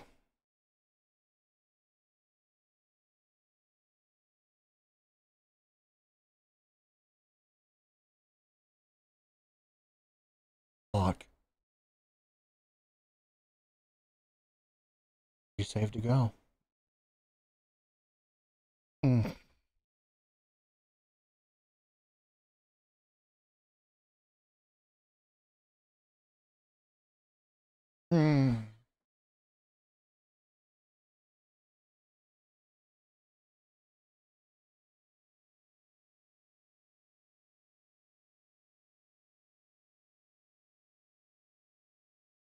think that was actually more intense than the game. I have to go back and look at the game part for that, but man, I feel like him just instantly reacting to save Ellie after he tried to stop Joel from killing his brother. I feel like it was a bit slower in the game, but maybe not. More raw here. Yeah, it felt like it. He acted that so well. Openly saying, like, what did I do? Realizing he just shot to save a girl. And then realized, fuck, that was my brother. My brother's now dead. And then the slow moment of Joel realizing he was about to shoot himself and being like, yo, give me the gun. Give me the gun. Fuck.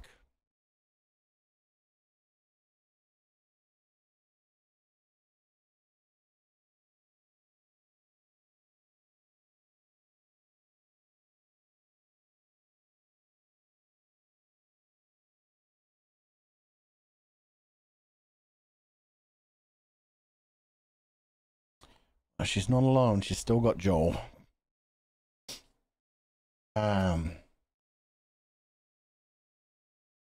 Oh. You didn't do anything, Ellie.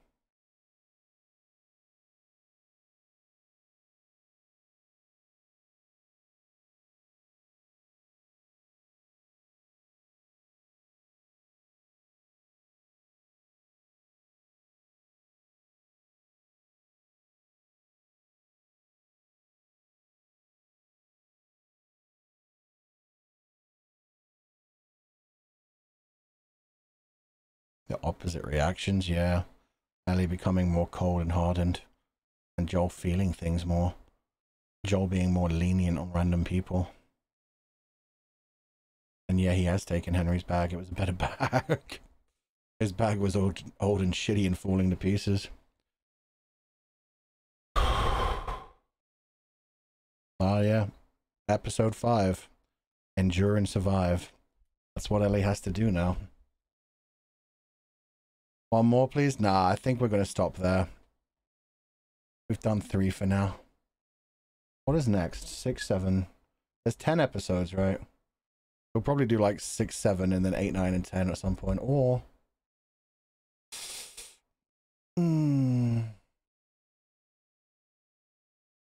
I think that's a good place to start. I feel like that's a good, like, ending spot. Just because it, like... Episode 3 would have been a good place to stop. Episode 4 wasn't a good place to stop, but that one, that's like the end of a mini little arc. There's 9.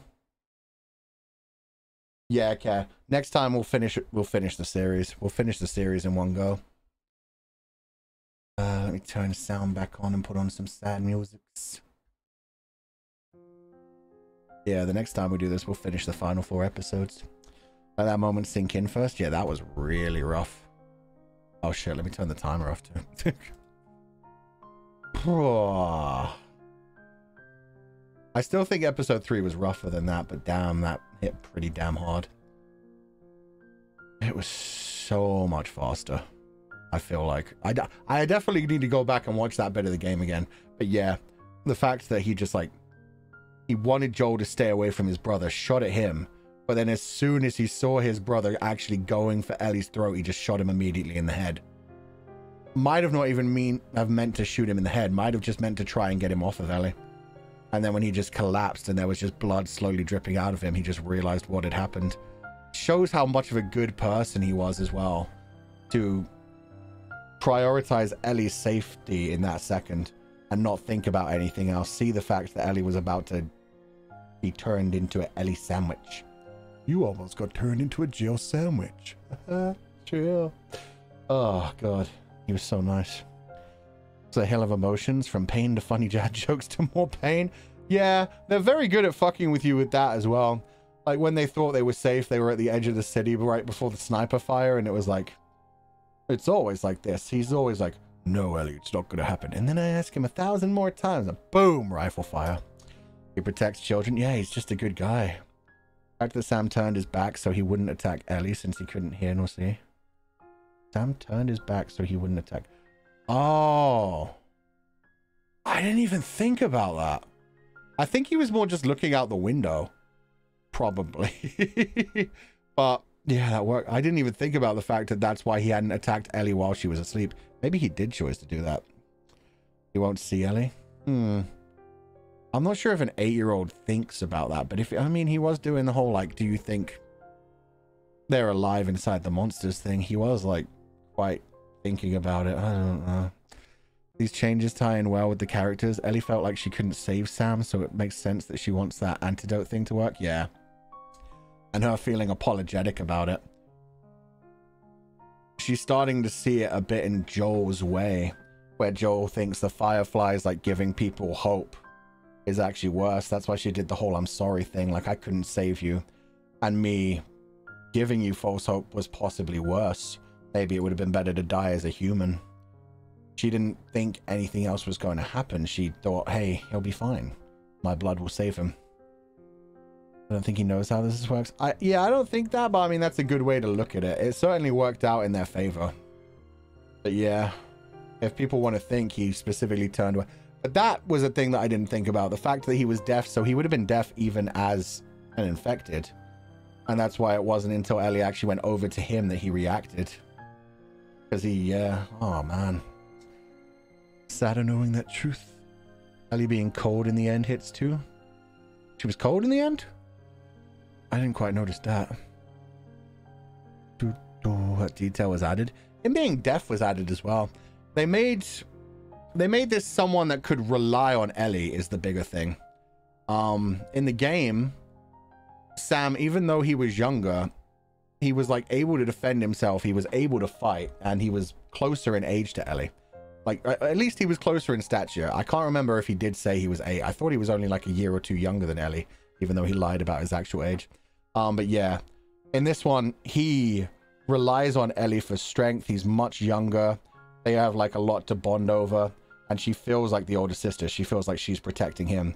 So she kind of slides into the Joel role for a little bit of looking after someone younger, and then she loses that person, which brings her closer to him. Ellie looking after Sam just like Joel looks after her. Yeah, exactly. Now she's kind of been through this similar thing to what, well, not nowhere near, but just like a very on the surface level similar thing to like I was trying to protect them and they died. It was someone who was actually a bit more dependent on her, whereas like the other person that she's left that we won't talk about yet, because I believe that's an episode coming up, the DLC. Yeah. Why are we here? Just to suffer? Pretty much. He's much more like a younger brother she has to take care of, yeah, rather than like a really close sibling friend. That sucks, man.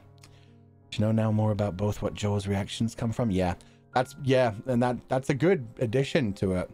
I feel like that fleshes it out a bit more, like, especially now that she's doing the whole, like, it doesn't matter. Come on, let's go. Let's move on. Like, she's starting to see things from Joel's kind of way. Hardening herself. Enduring and surviving. Enduring the pain. Losing a bit of yourself from it. But maybe on the opposite side, with Joel becoming, like, soft to the old man, not just shooting him in the back of the head immediately. Joel's, like, being swayed a bit by the other things, by Ellie. He's being softened by Ellie and starting to care about people a bit more. And by Henry as well. Henry, who was giving Sam and Ellie as well time to actually be children. Joel was moving a bit more in that direction, so they're kind of like meeting each other in the middle. They're being more like each other, yeah. They're growing attached to each other, but influencing each other in different ways. Complimenting each other? Rubbing off on each other more, like they're not quite complimenting each other at this point. Ellie's kind of traumatized right now. Characters feel more fleshed out. Yeah, definitely more fleshed out. They definitely, that's what I love about this show. They took everything that was great about the game, and then they were like, how can we make this fit more into the entire narrative? Like, there was so many things in the game, like, They took away one of the big things, which was like the betrayal of Frank. But then they twisted it in a way that it still felt thematic. And then with these characters, yeah, it just straight up. They gave Ellie her own Ellie, essentially. They fleshed out Tess and Bill the most. Yeah, Bill 100% actually has a character in this show. And Bill in the game is just like, yeah, a dark reflection of what Joel might have been. Someone who had lost everything, but just wanted to survive, had no reason to really survive, was barely living, but was alive, was taking pleasure out of just sitting there by himself, surviving in the middle of everything. But yeah, Tess as well. Tess, I think, was pretty fleshed out in the game. I honestly don't think they fleshed out Tess too much more in this, unless there's more that they add to her later. Tess, like, in the game as well, like, they gave you the same kind of hints that they gave you in the show. Those little momentary things that it was like, okay, she's definitely, like, lost a lot in the past. She sees herself as, like, hardened and battle ready. But in these moments when she has to deal with Ellie and she sees, like, a tiny glimmer of hope that maybe things could go back to normal. But maybe that's what she wants to do with her life. She wants to put everything on the line just to save Ellie and to think maybe it was worth something. Maybe this was destiny. Maybe she can save Ellie and get her to the Fireflies and boom, they'll find a cure. Oh, the relationship between Tess and Joel, yeah, they've definitely fleshed that out a bit more. It's still like, you don't know how much Joel cared for Tess, but yeah, they definitely make the suggestion that they were like heavily romantically involved. Yeah, you're right about that, actually. Yeah, shut me down. They definitely like make it more clear that they were romantically involved rather than just like partners working together. And they say like how much time they spent together. So you're right. That's true. And the same with Kathleen. I don't even remember if Kathleen was a thing in the game. I think it was just random people coming at you the whole time. I don't remember there being like a leader of the people. So yeah, Kathleen, I think, is an original character. Was a really interesting one. Especially with, yeah, how much they actually fleshed out her with, like, the fact that she was able to stably admit, like, yes, I get it. My brother Michael didn't want to do this. He told me so himself. He said, let go, move on. And she was just like, but I don't care. Like, I don't care. I'm not happy and I'm going to get my revenge. That shit was badass. Oh, God. She knows she's the bad guy and she's fine with it. And Bill became a lighter reflection of Joel in the show? Yeah, exactly. Bill became, what if we settled down and had a family? What if we didn't care about anything else that was going on? What if we weren't led by our trauma and could have actually been healed by someone? Ah, that was good. Since we can't step away from interactions to look for loot and lore, we get to see them interacting with the world and themselves. Good. And there's also the fact that it also threatens an idea of something that might happen to Joel in the future. Because Joel is now, his whole reason for existing is to protect and to save Ellie. And then what happens if he does lose Ellie? We saw what happened when Bill realized he was going to lose Frank. Is that the same way Joel would handle it? And yeah, who knows? She's scary like a school teacher scolding children, but adults, yeah. And then saying, by the way, kill them. It's really terrifying moments. She was a girl boss, well-written character, blinded by her pain. Yeah, knowing she was doing evil shit, but just accepting it and just being like, yeah, no, I'm the bad guy here. I get that. And I mean, she must have done a lot of fucked up shit to overthrow Fedra as well. Because the fact that Michael, her brother, had brought everyone together so well. And yet even she says, even though she loves her brother so much and respects him so much, she's straight up like, nothing would have changed if Michael were here. Like, they know that. No, it wasn't her who said that. It was a second in command, the one who was played by Tommy's voice actor, straight up said, Michael wouldn't have freed us. You did that. So they know, like, that's because of her. That's because of the dark shit she did after she'd lost Michael. So she probably, you know, did anything it took to kill Fedra. Could have done some really fucked up shit to weed them out. The change in Bill's storyline was if Bill gave Frank the paint. Oh, that could be the only change that it was. Just if he actually, well, we don't know. We don't know. That's the thing. The way the letter from Frank was written, it sounded like he never actually cared about Bill, but that could have been a momentary thing. That could have been just he was so pissed off in the moment that he wrote that letter as essentially like, I never cared about you, when really he did love him, but then fell out of love with him and got pissed. But yeah. Who knows? Maybe that is it. Maybe that's exactly the way they wanted the Bill and Frank relationship to have been. Just if Bill was actually able to move forward a bit. Just little steps at a time. Able to actually change with him. Maybe Bill in the game was just someone who wasn't able to change and who was too locked into their ways. Let's just call that guy another Tommy. I liked that guy. I'm sad he got murdered by the bloater. He got murdered my way by the bloater too. I hated that death scene. I literally said when the bloater appeared, oh, I hate this guy. He ripped my jaw off so many times. And then he grabs not Tommy by the jaw, and I'm like, ah, fuck. It's interesting being on this side. Or also I never cared about you, so don't come after me on the suicide mission. Possibly.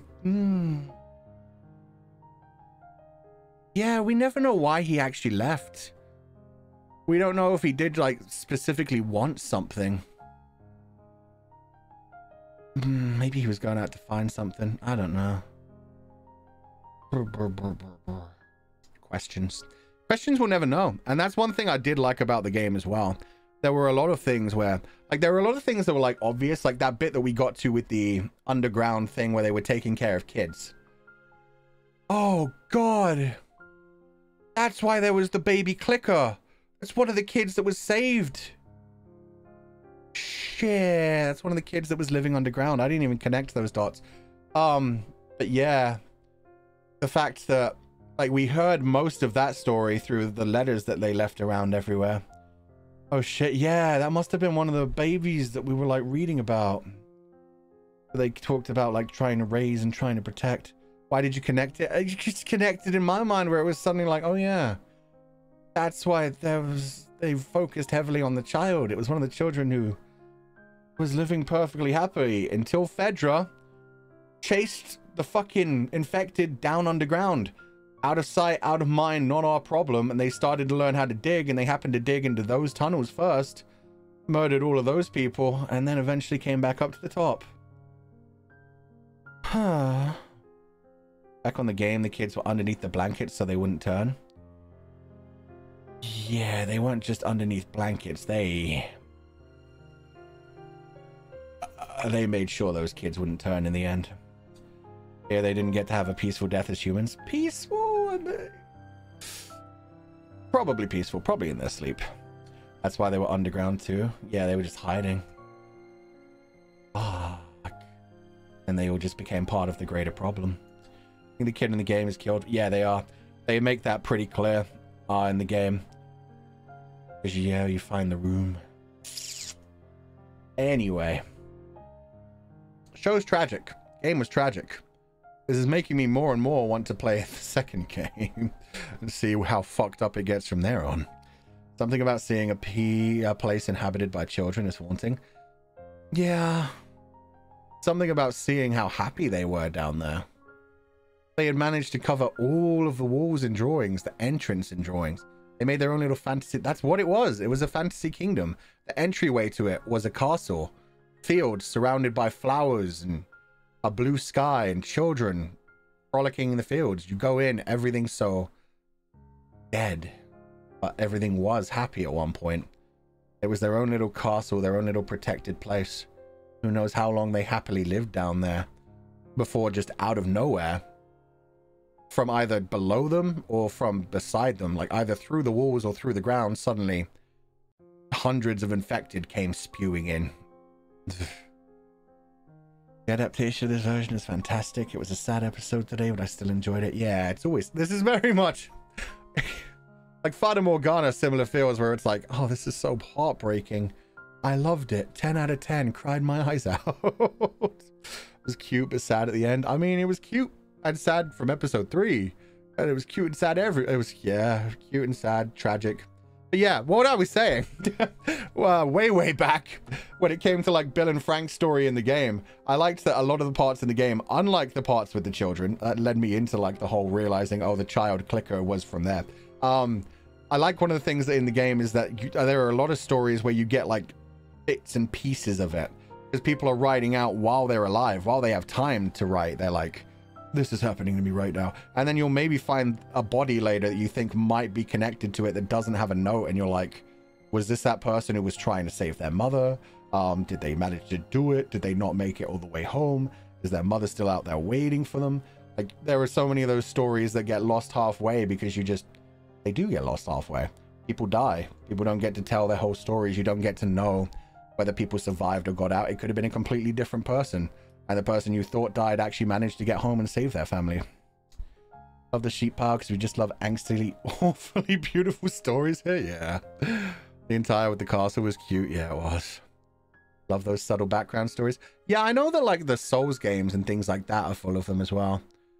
Like, from what I know, the Souls games, it's mostly told by, like, the atmosphere, like, the environment, and from, like, item descriptions, which is a really freaking cool idea to me. Like, rather than finding a corpse with a note that explains its storyline, you'll find an item that says, like, this was the sword of a once renowned general. His soul was lost in the void. I don't know, lost his loved one and fell into darkness, becoming a dark reflection of what it was.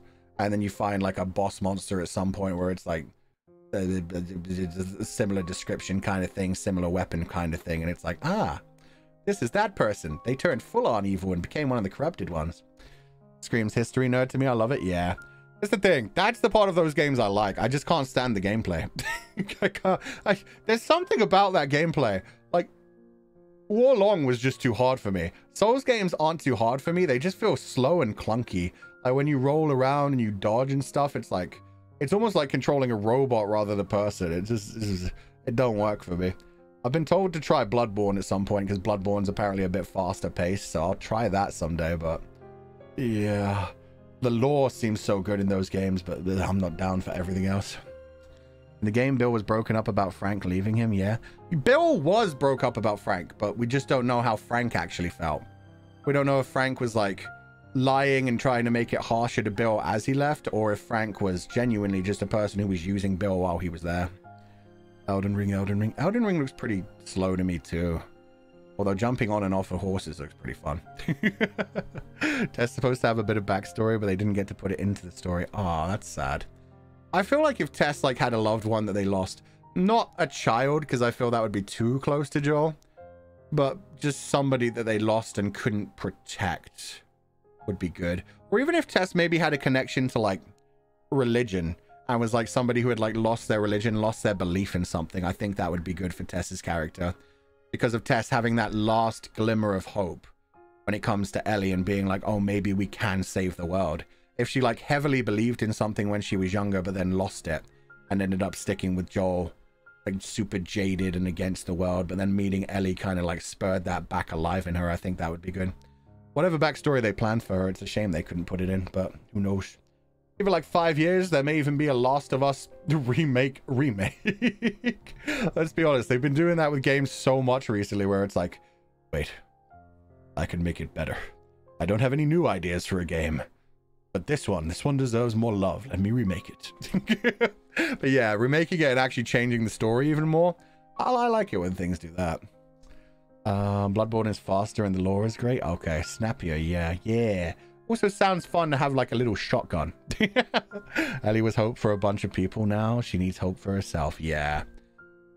Yeah, Ellie's, like, they made it quite a bit faster for Joel in the show than in the game as well. Like, in the game, it took him a lot longer to completely soften. He feels a lot softer now than he was by this point in the game. But they've also made Ellie so much more serious than she got fully in the game. Literally Craig. He's like, let's make it sadder. Wait, which Craig? Who's Craig? Wait. And Pedro Pascal is still the dad character? Yeah, he is. Remake Part 2, the final edition. Oh, God. Remake Part 2, Electric Boogaloo, final edition, complete. Second season, Part 3. Still wonder you're really going to play Part 2? Yeah, I'm going to play it eventually no matter what. I've decided that now. At some point, I'm going to play it. It just depends on when. It probably won't be anytime soon, unless, I don't know, these next episodes after end up, like, really throwing me into it. Oh, Dream Daddy Craig.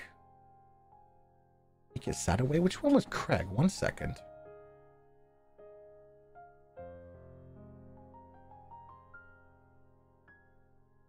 Oh, I just didn't go down his route. I don't... Make it sadder? I don't know. No, about... No, for me. Greg Mazin, the producer and writer who Worth, the game's producer. Oh, I was just guessing. God damn it. Chat. I really doubt he said that in Dream Daddy. Okay, so it's the writer. That makes sense. Yeah, they're just trying to add more drama to things. God damn it. Okay, so this is where we're gonna end it. Well, actually, no, I want to go through super chats first. We got a few super chats during this. I'll leave Streamlabs for, well, Let me check. I doubt I got many Streamlabs, but I'll check after this. Luthier, thank you for donating the food funds. Popcorn, thank ya. Mautien, thank you for donating the food funds. Marineth, Editor, Luthier again. Fufu Kiki, Miss Jerry Lawley at Fugoshi. Thank you all for donating the food funds. It was all just popcorn super chats. Thank you. Listen, it's not my fault. It was funny though. It was funny. It was like an accidental troll, which was great. Especially like scrolling back up and seeing somebody immediately like had all caps. No. Where was that? Yeah, Red Alpha Cha, who like had to explain. It was Craig Mazin, the producer and writer. Like when I started like leaning into the Craig and like Googling it, full caps. No. Like seeing me go on a tangent and being whoops. Hey, I can read names. That's fine. I didn't even comment grab you. You're safe. Shimomi, thank you for donating the food funds. Happy day, Fuchan and Comfies. Thank you so much, Shimomi. I hope you enjoyed the stream and I hope you have a wonderful evening. I'm Melissa Phoenix. Putting aside the reality for a while and clicking on your stream every day can make people feel very relaxed. I look forward to many different member streams. Love Fu as always. Thank you, Melissa Phoenix. Yeah, I'm glad we finally got to do one of these gorilla streams that I had like threatened you guys with months ago. Like, I think it was like a month before I went on break. I was like, yeah, I want to continue The Last of Us. We'll probably just do gorilla streams randomly, like in the evening or on days when I'm not streaming. I never got to do it because I was very much like running out of energy towards the final few weeks before I took a break. Today we are safe? Yes. For today. Wait, he can read. How dare! And good morning to anyone who was sleeping up till that point. Luthier, thank you for donating the food funds again with another super sticker. The popcorn again. I hope you enjoyed the stream today and I hope you have a wonderful evening. I wonder how many people had fallen asleep to this that are just suddenly like, damn it. There we go. Good morning. Good morning. Good morning, Jules. Good morning, Rain. Oh, sorry. I'll head over to Streamlabs now. Check if we actually got any. I don't think we did. I didn't hear Albin's voice during this at all. Although I wouldn't, because I had it muted. Yeah, we didn't get any today. Perfect. Oh, but there was one from yesterday. There was one from yesterday during the night. That was just from 69. Thank you for the 69 donation too. Welcome back. Sorry I'm late, but I have to wait for June 9th. Stay safe and strong, sir. I'll be loving you through the second year in the background. See you next year. I hope you have a wonderful year. Good luck with whatever you're working on, 69. Oh god, this is a membership one. They might not even see this. Well, thank you for donating the food funds. I hope you have a wonderful year. Whatever you're busy with, I hope it goes well. Thank you so much for being here. Thank you for the donation and have a wonderful evening. I passed out. Yeah, I just woke up a lot of people, huh? It's okay. We'll ditch out now. Thank you all for joining me. We're going to be back tomorrow with more Zelda. I don't have my schedule for next week yet, but I will finish it by tomorrow. So I can show you guys at the beginning of Zelda and share it on Twitter with everyone. So that'll be ready. I'll work on that tonight. Yeah, that's about everything. Thank you guys for joining for this. I had a blast. This show is good. I mean, I was getting sleepy, but not now. Fair enough. Now you get to go enjoy your day before you sleep in your own way. And Emily Jasmine Chang, thank you for donating the food funds. Today's watch along is great. Thank you. I'm glad you enjoyed it. Oh my god. And Susuri, who just said smiling face. Have you got a smiling face avatar now? Is that just a, that's just a sheep? That's just a sheep with the what is that called?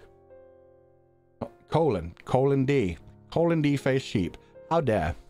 And Emily Jasmine Chang again. Oh, today's watch along is great. I think that doubled. Thank you for donating the feed funds. Uchad, I just joined. Sorry, we're heading out now. You can watch the VOD if you want. We watched 3 episodes. But thank you all for being here. We'll be back tomorrow morning at the same time as always. That's you? That's not me. I don't know what you mean. Everybody have a wonderful evening.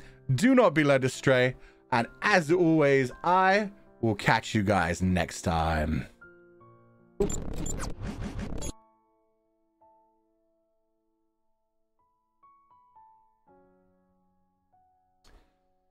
And this is going to be a very brief reading of the 3 member sheep who joined today during the membership stream. So Oscar, Sunny, and Melissa Phoenix. Thank you so much for joining the membership. I hope you enjoyed the stream today. Hope you have a wonderful... And Jules. Okay. Thank you so much for joining the membership. I hope you all have a wonderful day. Thank you so much for being here. I hope you enjoyed watching some silly movies. Well, television with me. Have a wonderful evening. Do not be led astray. And let's see if I can send you guys anywhere. Oh! I can send you guys, maybe if they let me, if they gave me permission, I can send you guys to Reza, who's doing the finale of Nocturne. Let's see. Oh, he did not give me permissions. Why, Reza? In which case, I will be sending you to Reimu. God damn it. Camille, TY for the watch along. Gonna go cry more for episode 3. That's fair. Hope you have a wonderful evening. Please take it easy. Do not be led astray. And I will catch you guys next time.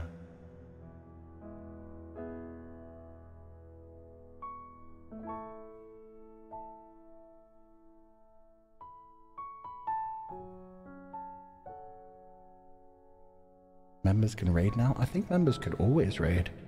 It's just when we're doing something that's very, like, just membershipy, we don't normally. Have a lovely evening, everybody. Bye-bye!